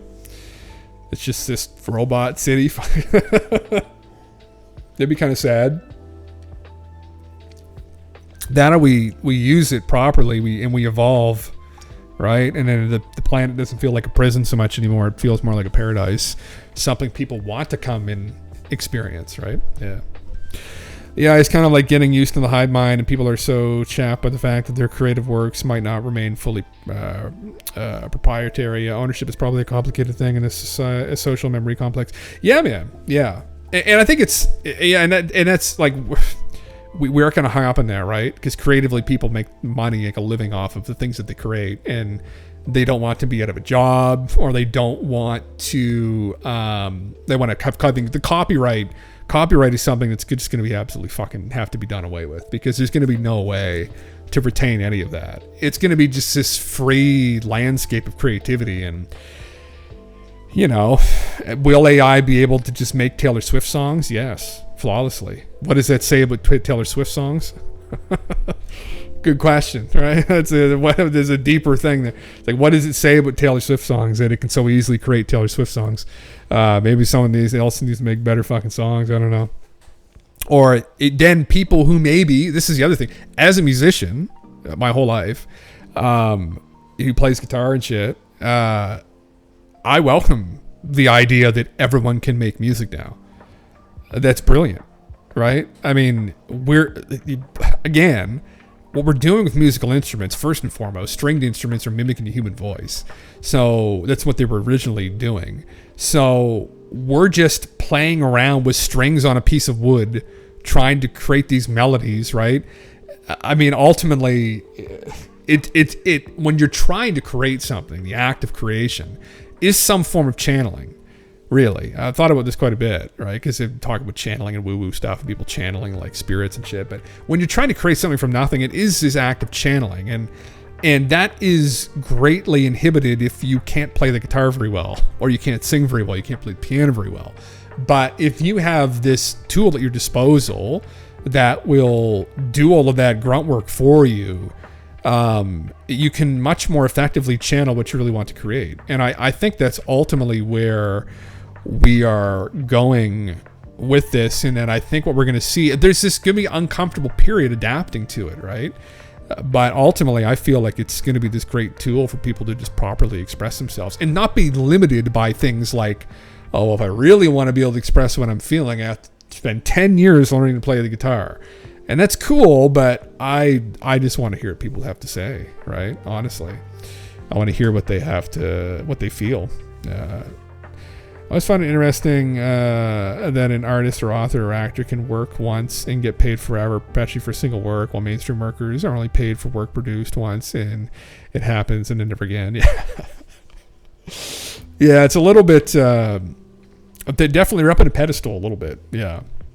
Oh, Suno AI, yes, and yeah, that's what Devin Ormus. Yeah, made the song. Devin Ormus made those intro and outro songs, those wonderful songs, which are a head trip, man. Every time I play them, especially the R&B one I play, it blows my mind that you just did that. like in a couple seconds on fucking an AI song creator. Like, it's nuts. Like, knowledge work make employees sign off. You don't have rights to things you invent while working here clause for this kind of reason. Oh, Jesus Christ. Yeah, man, it's crazy. Yeah. Or if you just can't even speak very well. Well, that's another thing too, though, man. That's important, because I think, again, everyone has something to contribute to this, and that's another thing. It's a skill to be able to speak, and I think, but that doesn't mean that people don't have something to say. And listen, I've been using AI to help me think better, and I've been using it as well to like hone myself and express myself. And I think it's just going to bring out the best in people more. Now, it's also going to bring out people's dark fucking fantasies more.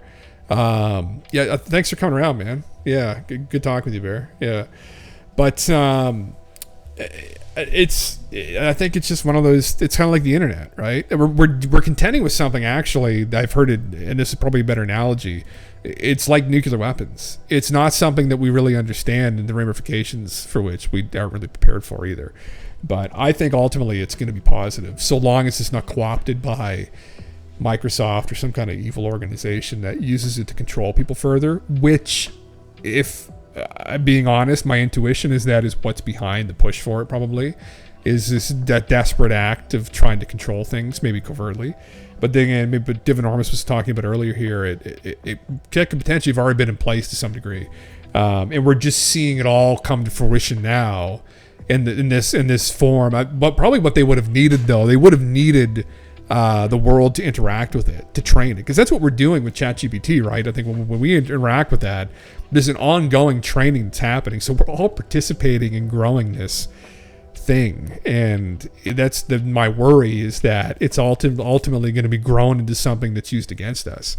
But maybe, again, if there is some higher force, right, guiding things, whether it's aliens or something on the other side of the simulation, maybe it will make the decision to like intervene and not let the world turn into a complete fucking prison planet. I don't foresee that's the future.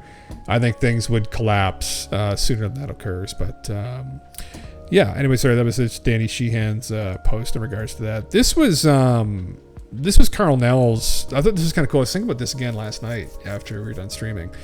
But this is kind of interesting. The UAP hypothesis, he kind of breaks it down, proposed taxonomy of UAP origin hypotheses.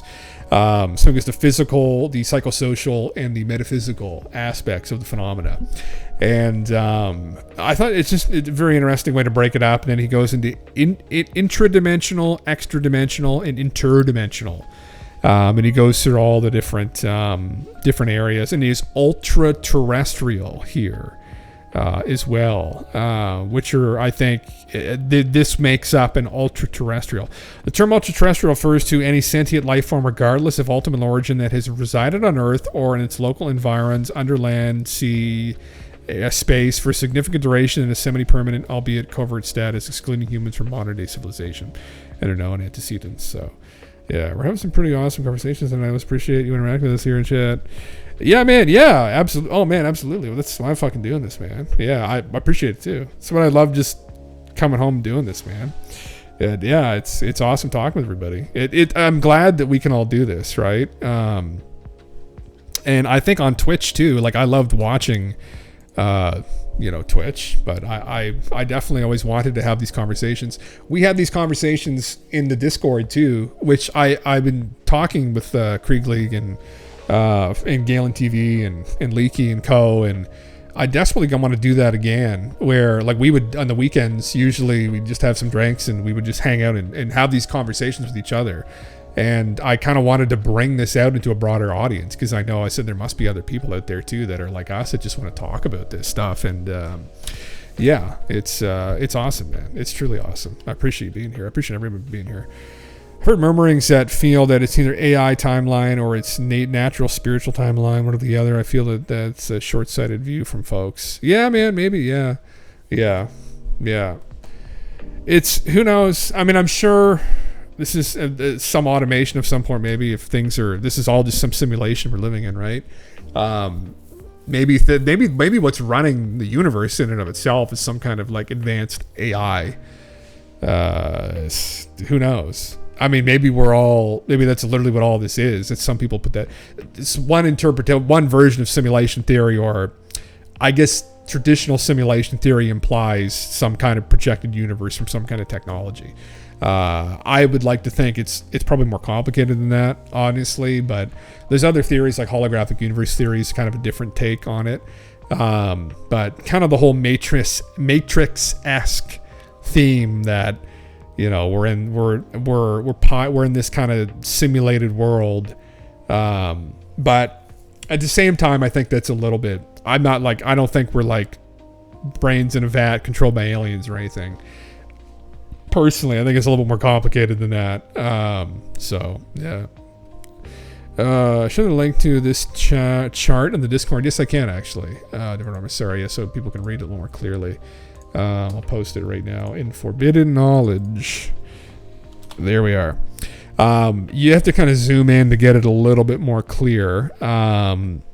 But I'll try and go through some of the... oops, that's not what I'm looking to click on. Pull this back up, please. There we go. So, intradimensional, prosaic, natural, human, optical, artifact, illusion, governmental, extra-governmental, celestial, meteorological, geophysical. He goes through cryptid terrestrial, which is interesting. Ancient, proso-human survival, breakaway civilization, interesting. Stranded gods is one thing that he has here, which is very interesting. That's the ancient alien meme, right? Which I'm very fond of. Extraterrestrial, of course, false solar system, interstellum, intergalactic, unknown region of our space-time. It's too small to read. From hyperspace, something from hyperspace. Interesting. My out-of-body experience shows that the universe is built upon the consciousness field, the sense of God, and this form of spiritual machine or simulation, which essentially powers a decentralized novelty machine for the sole purpose of entertainment and chaotic compulsion that hopes of finding a solution to the infinite void and loneliness. Oh God, that's some deep shit. Yeah, I mean that's fucking interesting, man. I've heard that before, though. I think you read Michael Newton, didn't you? Different Ormus. Yeah, he kind of touches upon some of that stuff. Honestly, digs into those concepts. It's very it can be very strange, right? And I thought about this before, where again, the purpose of life, and I've heard some people kind of in the woo talk about this as well, where we sometimes maybe confuse the meaning / purpose of life if this is some kind of a simulation. Things can get very convoluted, very complicated, but the actual purpose here may be simpler. It may be far simpler, in fact. I mean, obviously, the nature of the simulation is very complicated. You can look at an analogy like Tom Campbell's World of Warcraft analogy is one I love in regards to simulation theory, where, you're this character, essentially, in World of Warcraft now, and the player is what's behind us piloting the character. But another add-on to that is, I guess, about the complicated nature of reality and the meaning of that simulation. In World of Warcraft, I mean, you could spend your time arguing about, am I in a simulation or not, right? Or you could get more technical and start digging into the nature of the simulation and being like, yeah, though there's this string of code here and this string of code here, and this implies maybe this and this and this, and you could study the environment as well. But like the ultimate purpose of the game, right, of World of Warcraft, is to have fun with your friends, but also go on a great adventure and to level your character up, and to have experiences, to get better gear so you can tackle bigger problems. And the ultimate goal of the game is to get to Anchorage or whatever at the end of vanilla, or wherever it ends. I guess I think that technically was the ending, right? But that you can become Scarab Lord or whatever, right? So yeah, and it's much simpler, right? The actual purpose is much simpler than some people might made it out to be, where they maybe overcomplicate things a little bit, and that could very much be the way things are here now. And I've heard that over the years from some of these anecdotes, I've read innumerable amount of contactee experiences, or I should say abductee, where one of the things they're told is that one of the reasons people are here at this level of development is to kind of pick where they are, like ethically, like their ethical orientation. This is something you find, which is very strange, and in philosophy and ethics, you could probably debate many of these things. This whole concept of this, it's essentially good versus evil, but they'll use terms like, and this crops up from many different people, but like service to other oriented individuals, and then service to self oriented, and that kind of figuring out where you are in that spectrum, and then that will kind of orient where you go, I guess. Again, that sounds, you could definitely argue against that, but initially it might sound a bit ridiculous, but maybe that's how simple it is. Maybe it's just figuring out like where you are in that spectrum here. Who knows? So I mean, I'm sure in actual fact it's probably beyond that, but yeah, we're logged into the Saturn Corp server. Fuck yeah. In the beginning, before space-time, we were the only thing that existed, pure consciousness, and we basically committed suicide and used what we were to create this machine whose sole purpose is to churn out infinite possibilities and infinite perspectives, and we're on a mission to find a way out and to eventually break free from the loneliness of the void. I believe some remote viewers have even confirmed some parts of that. I've heard some musings in regards to that, yeah. Different artists, yeah. Or we live in an advanced society that forces each of us to go into the simulation in order to learn and grow before we graduate and are able to participate. That's another side too, right? And that's kind of the Michael Newton interpretation. And that's what I found. Michael Newton's woo is something that I've found that's cropped up in ufology, actually, quite a bit. That might not be by coincidence. Maybe there's some overlap right there. Maybe some people in ufology read Michael Newton's work. I don't know. But I found that it's typically gets very spiritual, and that there's like a purpose to the suffering. There's a meaning to it. It's kind of for learning. I've kind of brought up the playpen hypothesis. That's kind of what we're involved in. Potentially we're in a bit of a playpen, maybe. And that we've got our schoolyard monitors, right? Kind of flying around watching what the fuck we're doing. Just waiting for us to kind of graduate a little bit, kind of grow up to when we can kind of go and actually play with them, right, out in the big boys area, or the big boy big girl area of the playground. But they're waiting for us to kind of grow up before, and part of that involves us going through all these different experiences here, all these different lives that it gets into that stuff, that kind of woo side of things. In ufology, where they even talk about past lives, living different lives. Some people had lived lives in these different civilizations, etc., and crazy stuff. And that will come part and parcel with the truth, I would assume. We'll get to the bottom of it, because again, if we're dealing with these advanced beings, and if there's any truth, any overlap into some of the abductee stuff, then this is talked about, and some of these things are talked about, and we do have anecdotes from people like Bob Lazar. If there's any truth to Bob's claims, this is mentioned in government documents he supposedly saw, right? And I think Bob was privy to some stuff. Now, obviously, what he was privy to could have been just bullshit, but if it's not, then it's very corroborative with this whole theme we see here. So yeah, imagine if it's like Westworld is hot. Everybody wants to come play. Part of the commodity and excitement is a novel evolution of things and experience in physical body. That could be it as well, man.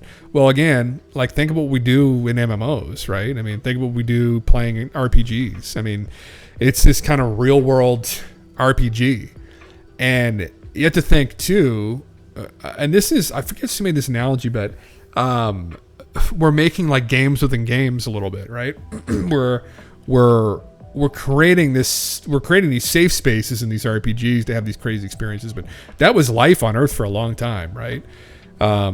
So it's part of the fun, it's part of the experience. And this all gets very complicated, a little bit beyond woo, I would say, even where you go historically through many different ancient cultures, you find traditions of people saying things like this and having experiences, and it's, I think, at times past, obviously we weren't as grounded and rational as we were now. Maybe some cultures were, like Greece, for a short time, but people definitely were maybe in tune with some of these things more. World was far more raw and brutal.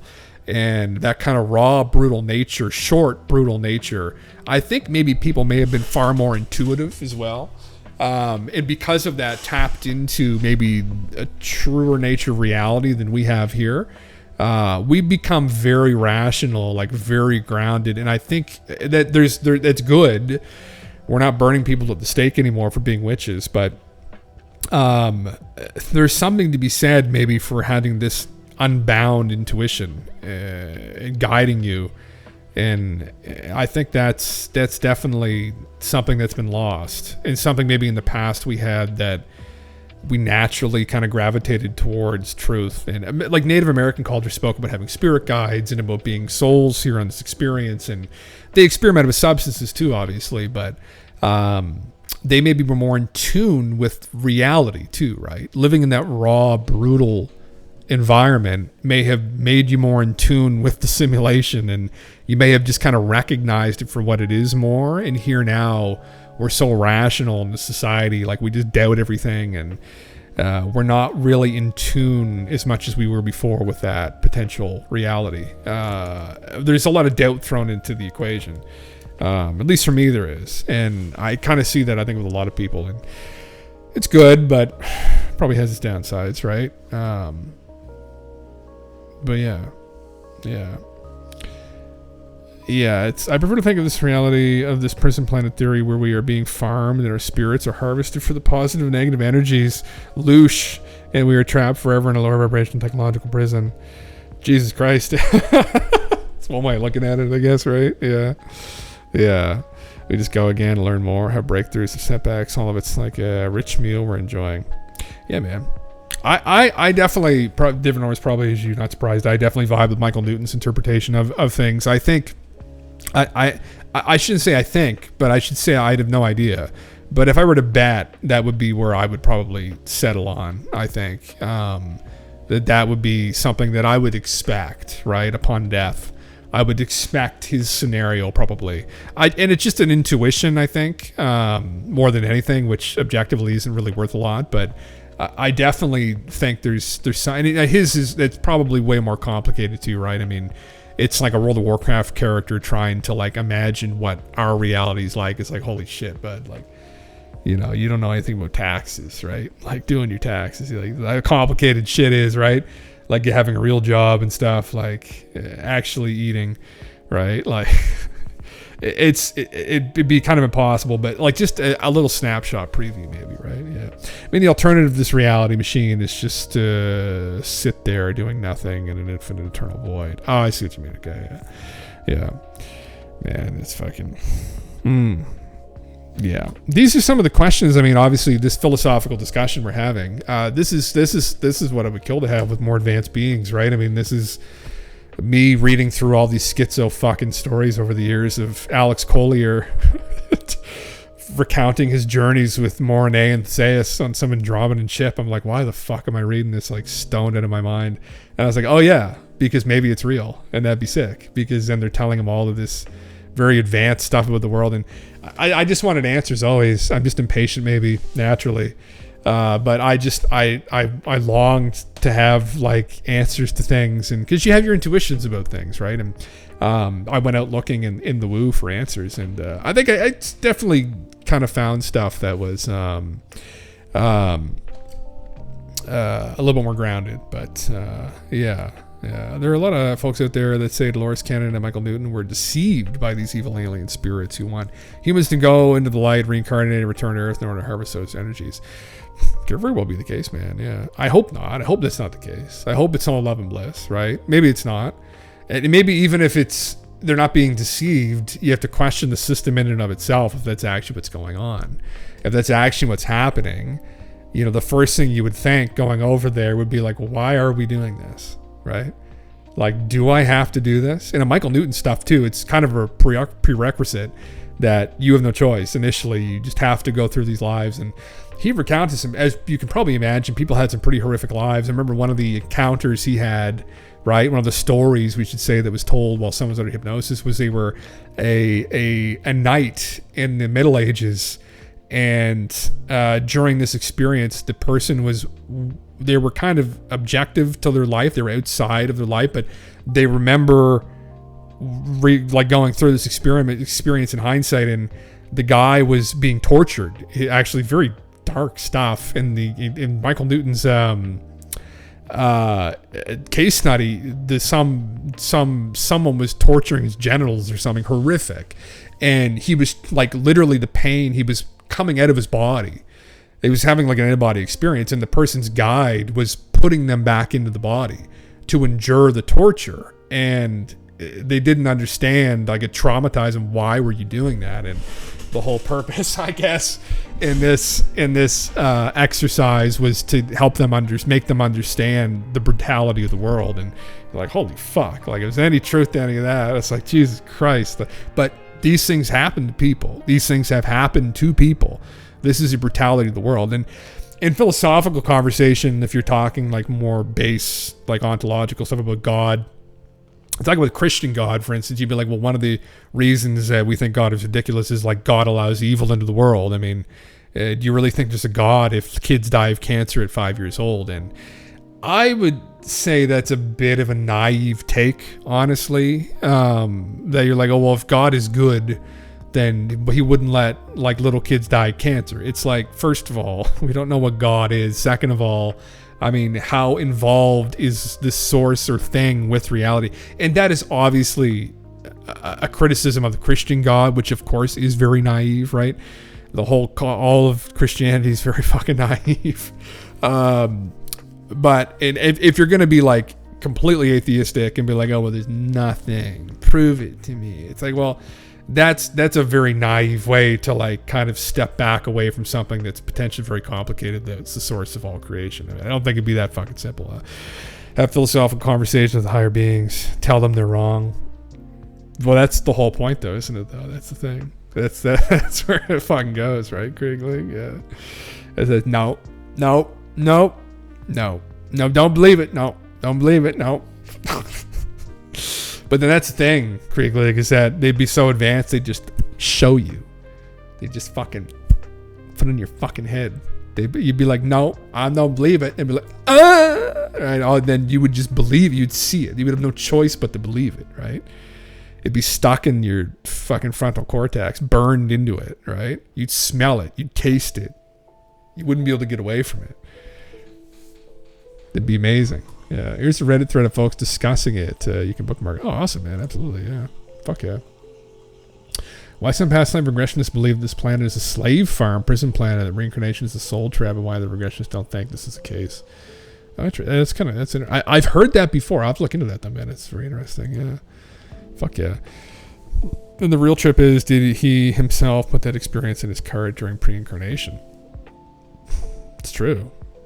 Or was he just forced into it? And Michael Newton's encounter, like, obviously everyone, we're just deeply speculating on all this stuff, right? But in Michael Newton's work, essentially, what happened initially was that randomly people's consciousness would kind of crop up, and they'd be kind of coddled and helped along by these wiser beings who would, for whatever reason, had come to be as well out of this source energy. And initially, when people were being thrown into these lives, it wasn't something they had a decision in. They were kind of guided by these teachers, and they put them into these scenarios. So they would kind of fall in line with like what Divinormous is. Some people are implying that you don't have a choice. Like, you're just in it. You can't get out of it. But the only way to get out of it is to just go through it and grow. And then at some point, once you go through enough experiences and grow, then you get to be able to see the whole perspective of everything, right? You're going through all these experiences because you're seeing every facet of reality, or all these different facets of yourself you don't even have. And then once you see all those, then you can progress and escape out of that life, out of that cycle. And then that's when you can start making decisions about being like, okay, well, yeah, I'll go live this life down with all those monkeys and they can crucify me, and then fucking I can go tell everybody you're all, oh, you guys, like, you just should love each other, right? And that one's gonna suck because you're gonna fucking nail me to a cross, but or etc., right? Like wiser, evolved beings, right? This is like escaping the cycle of reincarnation that like Buddhism talks about and whatnot. That the prophets maybe have escaped, and then occasionally they come back down to help us idiots, right? So. Ultimately, I believe we are a single being split into individual computation units to experience and compute variables through each life from every perspective, and that we ultimately are a single hive underneath it all, individually being an illusion. Maybe, man, yeah. It could, maybe it's in some way, maybe, yeah. I have an intuition that definitely, I think I would like to think we're individuals. I mean, obviously, here now we're far more separated than maybe if there's any truth to the ghost in the machine stuff that we may very well be. I like the idea of being individual personally. I mean, I like the idea. I don't think there's anything wrong objectively with ego either. As someone who, again, loves archetypes and loves characters, I love people that are characters. I love people who have great character, who have developed their character, who are unique. I love that, as long as it doesn't get out of control, obviously. But I love being an individual personally. Maybe that's just some developmental thing. Maybe at some point we'll just all... Maybe you just end up just wanting to become a part of the soup. But maybe that's also part of the cycle of creation, is that at some point you just become this source energy or something. Like you become an individual to such a degree and you grow that then you start to spawn other individuals off yourself or something. Some weird fucking... what's it called? I was reaching for the word there, but not parasite. But you become some like host or something. Yeah. Misclicked an ad. I like this perspective and I try to share it as well. Like we're all, the universe experiences itself from different perspectives. Yeah. Like a drop of water leaving the sea through evaporation ascending to the heavens before condescending and falling back as rain to the sea once more, forever and forever. Yeah, man. That's kind of a beautiful way to think about an analogy for it. Yeah. I think it's a good way. That's an encouraging way, I think, for people to look at each other. Definitely. In that ultimately, even here, I think some people, maybe physics could probably argue, we are in fact all connected to some degree, right? It maybe the illusion of this separation that we have, even time, right? All just living in the moment here, that we are always all connected to some degree, and maybe we're just too naive to really realize how connected we are, in fact.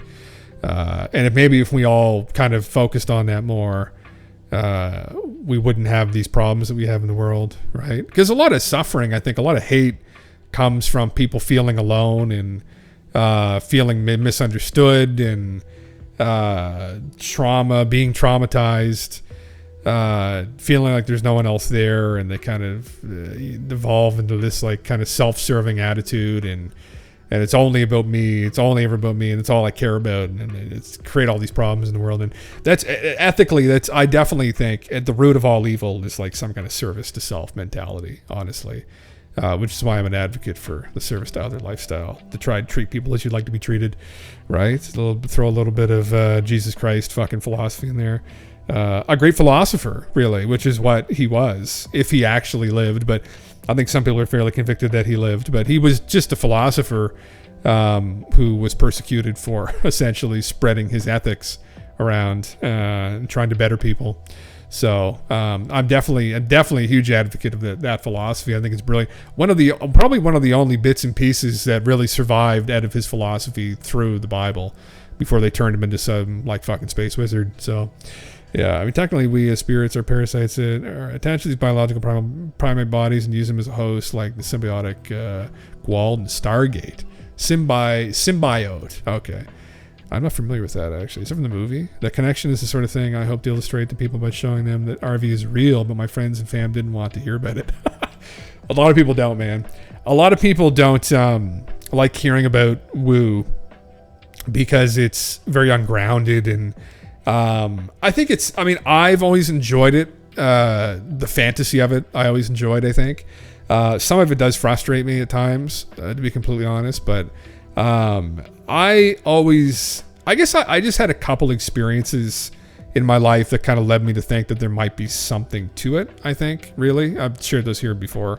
Yeah, it's it's very interesting stuff, man. And I think it's one of those things that we just maybe are kind of on the precipice of understanding.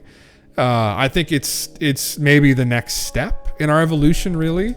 And it's not really being fully explored because it's just being misunderstood. But I think it's very disorienting as well, because when you dig into it, you do find that there's something to it, and it is very suggestive of some kind of simulation theory where some people have tried to propose. I know Joseph McMoneagle, who's a famous remote viewer, had remote viewing and found it was some kind of sixth sense, but I don't think so. If there's any truth to it, it's heavily implied that we are some ghost in a machine. Like, you've got people going to Mars and out-of-body experiences. Like, our sixth senses as monkeys don't fucking project out to Mars. Like, we're in some kind of fucking game here, if that's what's happening. And it's tapping into that, which is extremely interesting. There's a lot of interesting stuff that people remote viewing have done. There's a lot of schizo woo-woo stuff, kind of to some of the Div Norvis's points here as well, that there was remote viewers, I don't think it was the crypto guys, and maybe another group, but they got some kind of like mirror world to this one, and there was some kind of like system or technology put around the planet to prevent people from leaving, essentially. And it was some kind of astral plane-esque place that they had got, and I thought that was cool because I've heard of everybody who's been to a crystal shop or something. People talk, bro, you know about the fucking astral plane, bro. Like, you fucking have you ever been there? Like, yeah, this place you go and you dream, or you have these out-of-body experiences. It's this kind of mimicked like mirror world that shows like Stranger Things kind of depicted. But that it was some kind of creation almost. Very interesting. I don't know. Maybe it's just complete horseshit too. That's a fun thing. It's like, who the fuck knows? Yeah. Here now, we need to ship perspective to proceed travel to them. Yeah. To me, if Jim should put a remote view target somewhere in this room, we could practice it with you. That'd be kind of fucking funny, actually. We should do. I'd be down for something like that. It's one of those things. I don't think I think it's bound to always disappoint from what I've heard from people. It's never going to have that specificity that we want.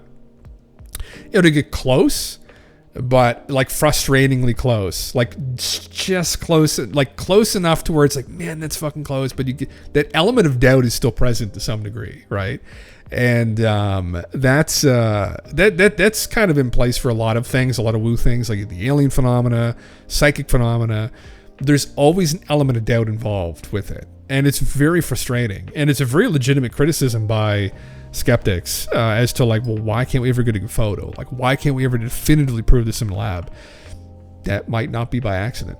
That might be intentional, in actual fact. Maybe that's not an accident that we don't have any kind of definitive proof of these phenomena. That might not be something that we're supposed to experience here right now, potentially, if we're actually in some kind of fucking simulation, if we want to get completely schizo.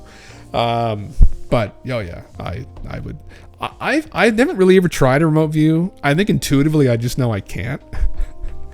But I can definitely try and think about some of the remote viewing that people have done. I think probably for me personally, I think Joseph McMoneagle has had probably the best remote viewing I've ever encountered, bar none. Some of his stuff has been pretty scary. And for that reason, his remote viewing of Mars definitely spooks me to this day. I wish I could talk to him. It was one of the reasons why I like having these conversations and doing this, and that hopefully I can kind of get to the point where I can start having conversations with these guys and bring these people to everybody, right? Everyone here, all of us here now, although it's just a small group, but if I can progress things, I can bring some of these characters into this conversation live, which would be fucking awesome to do, right? It'd be brilliant to do, to kind of pick their brain. I would love to ask Joseph McMoneagle if he ever read Zecharia Sitchin, because if he doesn't know who he is and he didn't, then we're in big trouble, because that remote viewing is insane of Mars. Just revealing this lost race of humans that are from another planet in our solar system, that were throughout our solar system building megalithic structures in a lab setting, commissioned by the U.S. military. Insane shit. You know, like just fucking nuts. Yeah. All the gateway tapes. Yeah. Yes. Yeah. I would love to try it. I definitely for anybody that likes remote viewing, I always drop John's name here because I like John, and I've had some like limited conversations with John over the last couple of years from Right Hemispheric. I ran into John actually. Hemispheres Institute. Here's right here. So John is a remote viewer that was trained by the guys from the Monroe Institute, and he has a couple classes on here. He's very good. So psychic spy film. So he was hired by the FBI to remote view Osama bin Laden after the 9/11 attacks. He was part of a think tank, a remote viewing think tank, and so he's been involved in some real world remote viewing. Welcome back, Astra. And I meant to go and to do his class because I've heard it's very interesting. I ran into John on YouTube actually. John had been associated with like Ancient Aliens, and he'd been with some other History Channel shows in the background, as someone who's kind of been in like the woo-wee kind of sphere of space. But John did some remote viewing of the virus, which caught my attention. And that remote viewing of the virus is something that I thought was very interesting, because I had some similar stuff, intuitions going on, and I had reached out to him in regards to his remote viewing of said virus and some of the things that they had supposedly gotten with the data. And hey pal. And anyway, we had a short exchange, and it was very interesting. I'll just leave it at that. I'm not going to fucking talk about Nibiru again. Yeah, I took a class of one of Courtney's viewers, Yemi Jani. It's kind of cool to be a part of this remote view family tree that you can go trace back. Oh, cool, man. Yeah, fuck yeah. Yeah.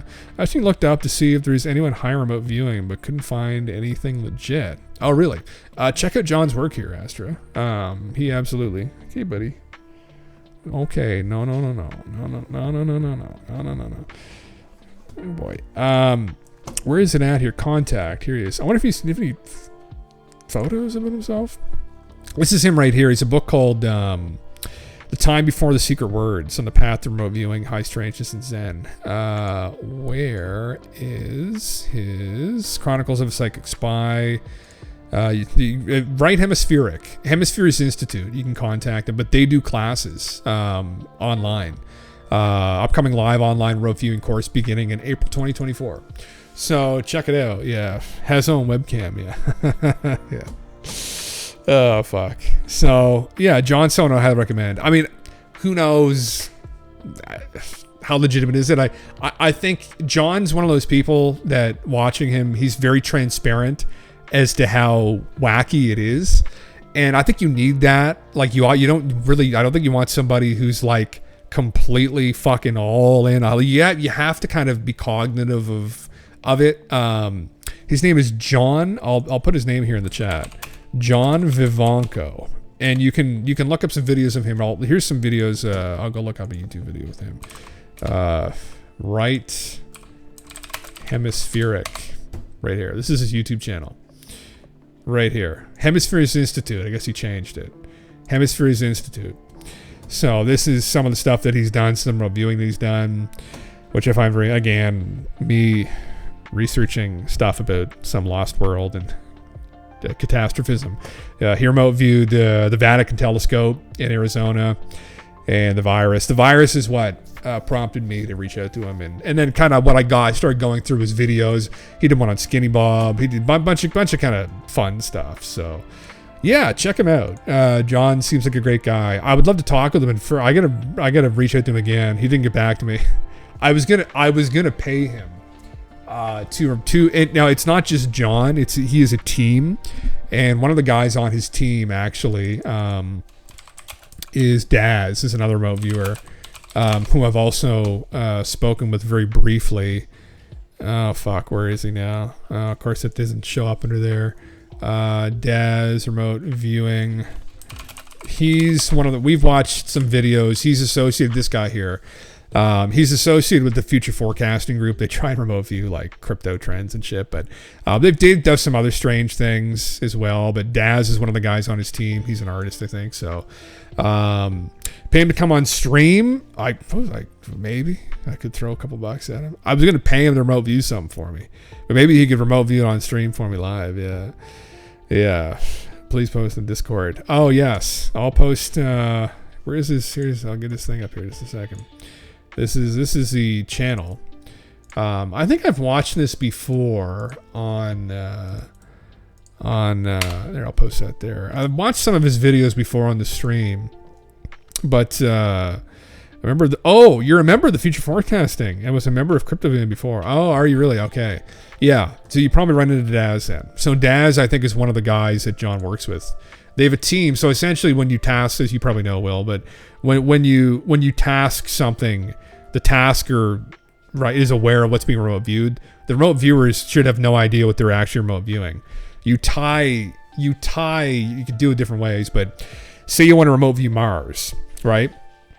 You write Mars 1 million BC on a sheet of paper. You can fold it up, put it inside an envelope, and write on the envelope a set of numbers like 6969 or something fun, right? And so the tasker then tells the remote viewer the tasking, which is 6969. And the remote viewer then tries to figure out and tap into whatever they're tapping into to kind of get to whatever's going on.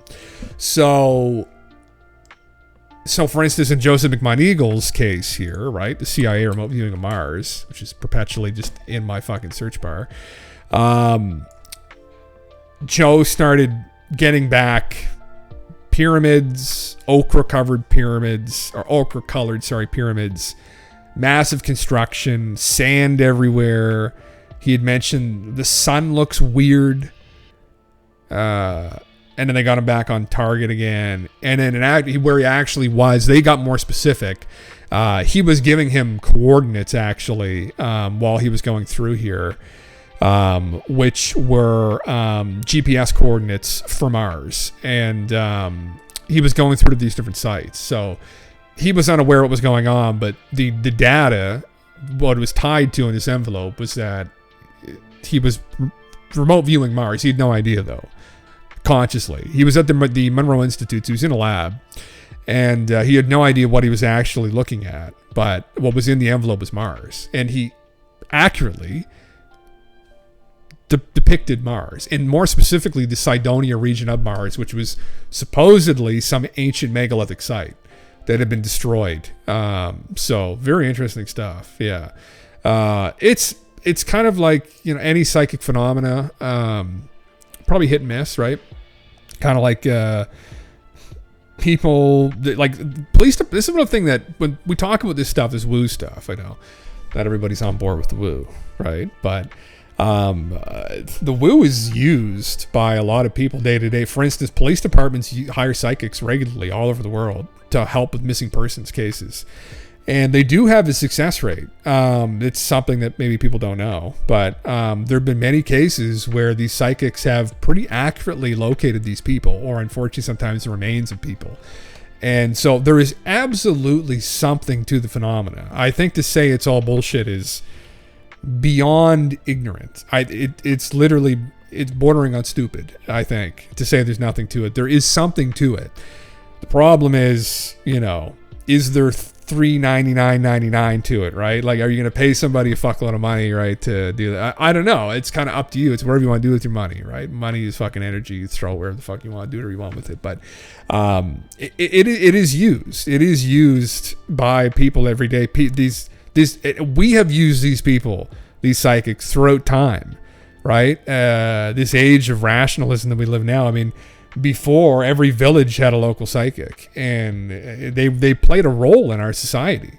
They played a huge role in our evolution, probably, right? The village mystic. I mean, in guiding people. Were they right all the time? Probably fucking not, right? But it was a part of the human experience, I think, having these people. Buddy, eating bugs, stop. And it's just, something that's kind of been lost a little bit. But as I've mentioned before, I've had my own experiences with psychics. Some of them have been bad. One was good. One was very trippy, actually. So, seers. That's exactly right. Yeah. I tried doing my own viewing tests with my parents on FaceTime. Fuck yeah. Hell yeah. Why not? Yeah. Yes. That's exactly what they were. And listen, some pretty crazy stories with these seers. Sometimes these seers in ancient history were what really governed whether people lived or died. I've told this story. Some people probably tired of fucking hearing it, but it's one of the stories that's in my mind. The Ojibwa. And when I read this story in Graham's book, Magicians of the Gods, I looked into it a little bit further, actually. So this story in the Ojibwa, in Graham's book, Magicians of the Gods, which I highly recommend to anybody, he spoke of this anthropologist named Thor Conway. Thor was, I think he's Norwegian maybe, but he was working with the Ojibwa Native American tribe, which is in northern Ontario, Canada, Canada's where I'm from. So this tribe, the Ojibwa from northern Ontario, told this story of this object they called the long-tailed heavenly climbing star, which was this great comet that swept over the earth and burned everything, scorched everything. And they told the story about its arrival, and that preceding it, things weren't right with nature. Things were off. And the people that noticed that things were off were their seers and their medicine men. And the seers warned everybody because the Great Spirit, so get this, the Great Spirit told them the comet was coming and that they needed to prepare. Right? So some force spoke through these psychics that the Ojibwa had and told them, listen, you need to get ready. This comet, this object is coming, and it's going to burn everything to the ground. We all say it's exactly. We're getting an idea of who spoke to these people, right? We have a similar phenomena going on today, actually, right? There are people saying actually kind of the same thing. Unfortunately, I don't know if I agree with those people completely. I'm not going to mention their names, but anyway. And they told them more specifically, if you want to survive this, you have to go at the right time and go roll in the bog. Go down to the bog. Like, get down in the mud, get down in the bog. That's the only way you're going to live through this. And so these people, the Ojibwa, went down to the bog, rolled in mud, rolled in the bog, and the firestorm came, swept over the land. Everybody who didn't heed the advice died in this story. So all the rational people that thought, psychics, right? These animals acting strange and these strange weather patterns and these strange winters and summers. And this is just a cycle that will come and go. We'll be fine. Little did they know it is a cycle that comes and goes, but it also kills everyone with it if they're not prepared, which is what happened. And the people that survived, again, were the people that listened to the Great Seer and the Great Seer themselves probably. And then they handed down this story to a guy named Fred Pine, who lived in northern Ontario. He's this Ojibwa elder. And it's extremely compelling. And in Thor Conway's actual story that he documented, they speak about a lot of megalithic, a lot of megafauna died off. So megafauna meaning essentially any animal, I think over like 80 pounds or 100 pounds maybe, died off. And you know what's really funny? You know what's funny about the story, actually? And now this just speaks to it does speak to the psychic phenomenon a little bit, which is important. There's this something called the black mat layer, which is kind of what Graham was getting at with this story. It's this funny phenomena that you can find in North America, and it's kind of in the Western Hemisphere. You go down around about 11,000 years ago, and it looked like everything fucking burned. Round about the time that the Ice Age ended and all the mega mammals died, funny, kind of like Fred Pine's story he carried down from his ancestors, right? And what caused this? Well, the giant comet, supposedly, right? Which, of course, is, there it is. Oh, I have it. There it is right there, ready to go at all times, right? a giant comet that caused a giant firestorm and killed everybody. I always tell myself I'm not going to fucking talk about this, but then if we talk about psychic phenomena, we have to talk about this, because this is one of those things that when you're using psychic phenomena, I think we should try and figure out what great mysteries, right? These are one of these things. But anyway, there's the black mat layer. Essentially, everything burned in North America about 11,000 years ago. Huge fires everywhere. Like from the tip of Mexico up to the Ojibwa in Ontario. This is found in Europe as well. Everywhere. And again, is there any truth? I would bet this is one of those stories that survived. And again, what do you find in it? Well, psychics told people about this before it came. What preceded it? So again, is there something to psychic phenomena? Absolutely, I think. It's encoded into our very fucking history. We absolutely shouldn't be ignorant to it, right? We don't understand it, though. That's the problem, I think. And because we don't understand it, we brush it off, we make fun of it, we laugh at it, and we don't take it seriously. But time and again, you'll run into it in your life. And that's one of the things I think that people are ignorant to this kind of stuff until, and listen, I can speak from experience in regards to this, although I've always found this stuff interesting.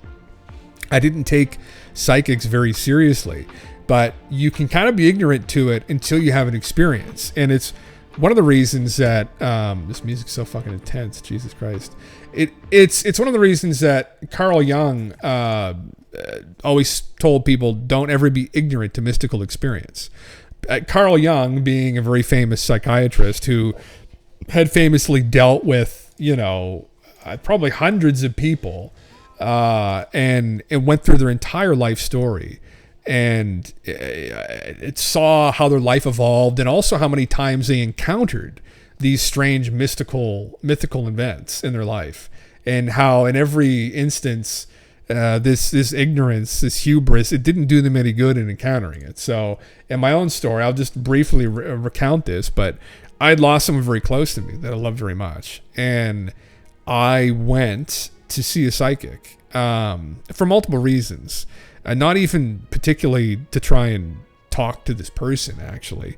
I had other questions. I was just in this mood of, well, why not? Let's try it. And some people from my university had actually went to this person. And so I thought, well, why not? So I went. And what happened, initially I thought it was bullshit. She told me she had to get herself into a trance and started doing this chanting. And I was like, holy fuck, like what did I get myself into? And all this rambling, she sounded insane. And I was like there goes $145. There it goes. And then I've told this story a couple times, but literally, and this is, I will say, with 100% certainty, this actually happened. The room and the temperature changed. The temperature of the room changed, and I'm still feeling it, honestly. And I remember it, and I was like, oh, because I'd seen Long Island Medium, I'd heard stories about this, I'd watched Ghost Adventures, right? But I felt it, and it was very different. And when that happened, this person that I'd lost started to come through her. And it was very shocking. And I've told this story again a couple times before. I know people have heard it. Some people have heard it. But it's hard to describe how shocking it was. But he started coming through, and he's very emotional because he died very tragically, unfortunately, by suicide, unfortunately.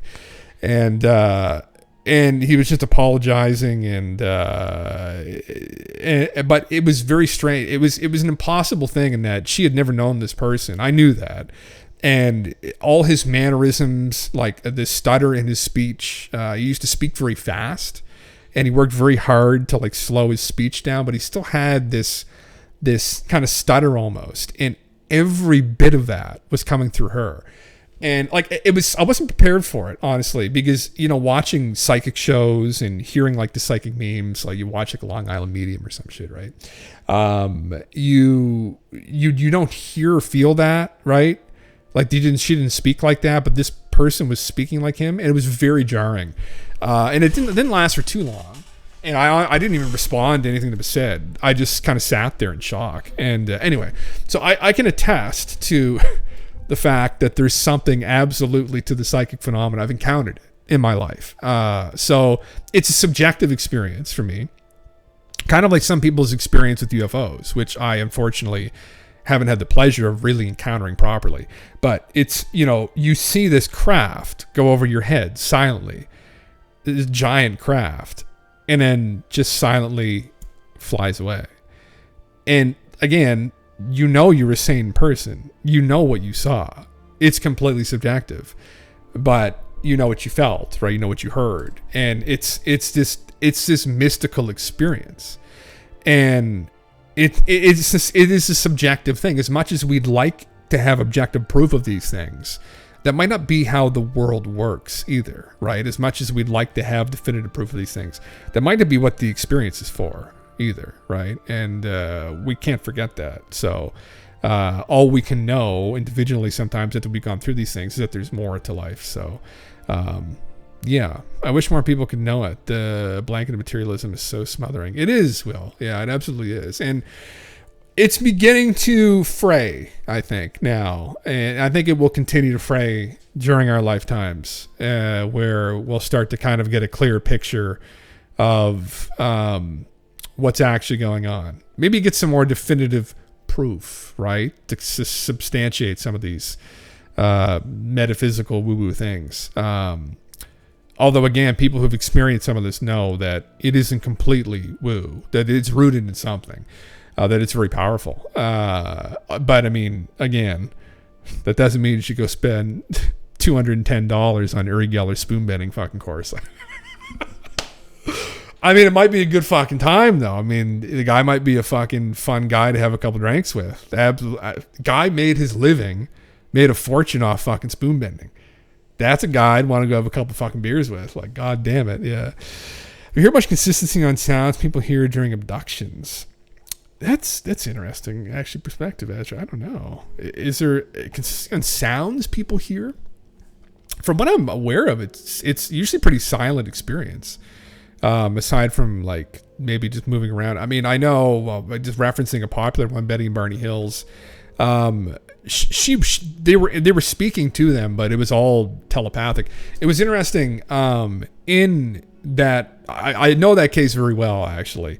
So in Benny and Barney Hill's case, they initially didn't realize that they were speaking to them telepathically. When Betty first remembered her encounter, she thought they were just men, like little men in military outfits that had picked them up. And it was through repeated visitations, I guess, of the story by the psychiatrist that they started to uncover these weren't people. And then they weren't actually speaking to them like physically, but they were speaking to them mentally. And that back then, you use the word telepathy, right? So in terms of sounds, I don't know. Not really any. I know humming is one that people have mentioned. Like Whitley Strieber's talked about humming. Knocking is one that people have had, like knocking on walls and whatnot. Yeah, but the ambient sound they heard before they saw the beings. Is there something to? Yeah, I vaguely remember that. Is that a thing that you've read about, that they've heard this? I've heard of humming. I've heard of knocking. Scratching is another one that people have heard supposedly. It's just, there's a whole host. It's very varied. I think there's so many different cases and so many different versions of it. Like Travis Walton is one where, again, like a laser beam shot at him and then he got, but that was a little bit different. I think we're talking more people getting taken in the night, like classic UFO fucking abduction cases. But yeah, no, that's an interesting one. If there's something, maybe there's some kind of correlation between some of these things. Probably the knocking is the one that I'm most familiar with in regards to UFO, like alien stuff, which actually I did encounter more recently than not, which is interesting. When we were in between here, we were at my mom's place in our basement. And I heard knocking on the wall. It's two knocks is what you'll hear. You'll hear knock, knock, and that's it. And it's a real thing, actually. So if you ever hear that, I mean, obviously it could just be the UPS guy delivering your fucking, marshmallows or whatever the fuck, right? You ordered off Amazon. But it could also be aliens. And that's where the schizophrenia begins. Yeah. I've had sleep paralysis a few times. When I see the dark figure, I heard a low bass type hum with a buzz in between, like an electrical transformer. Interesting. War Drinker's in here. War Drinker has had similar experiences. He's mentioned. I wonder if he heard the hum. Thought it was just paralysis, but when I heard abductees talking about hearing that sound, I got freaked out. Maybe. Oh, you're there. There you go. You've had your own similar experiences, all right? Like the sleep paralysis and seeing these beings. Not a coincidence you were here, maybe. Maybe we've all met on the crafts. Who knows? Maybe tonight that's going to happen again, right? We'll be pulled up into the craft. Everyone will be meeting each other, right? Once more. John Vivanco had a story, an interview actually, where he had a very vivid dream where he was pulled up into this meeting. And this is how strange things could be, right? And I've kind of talked about this this Deus Deceptor, this Cartesian concept of these great deceivers, that there could be this great deception kind of put over the world that might not even necessarily be negative. Maybe it's just for our own good.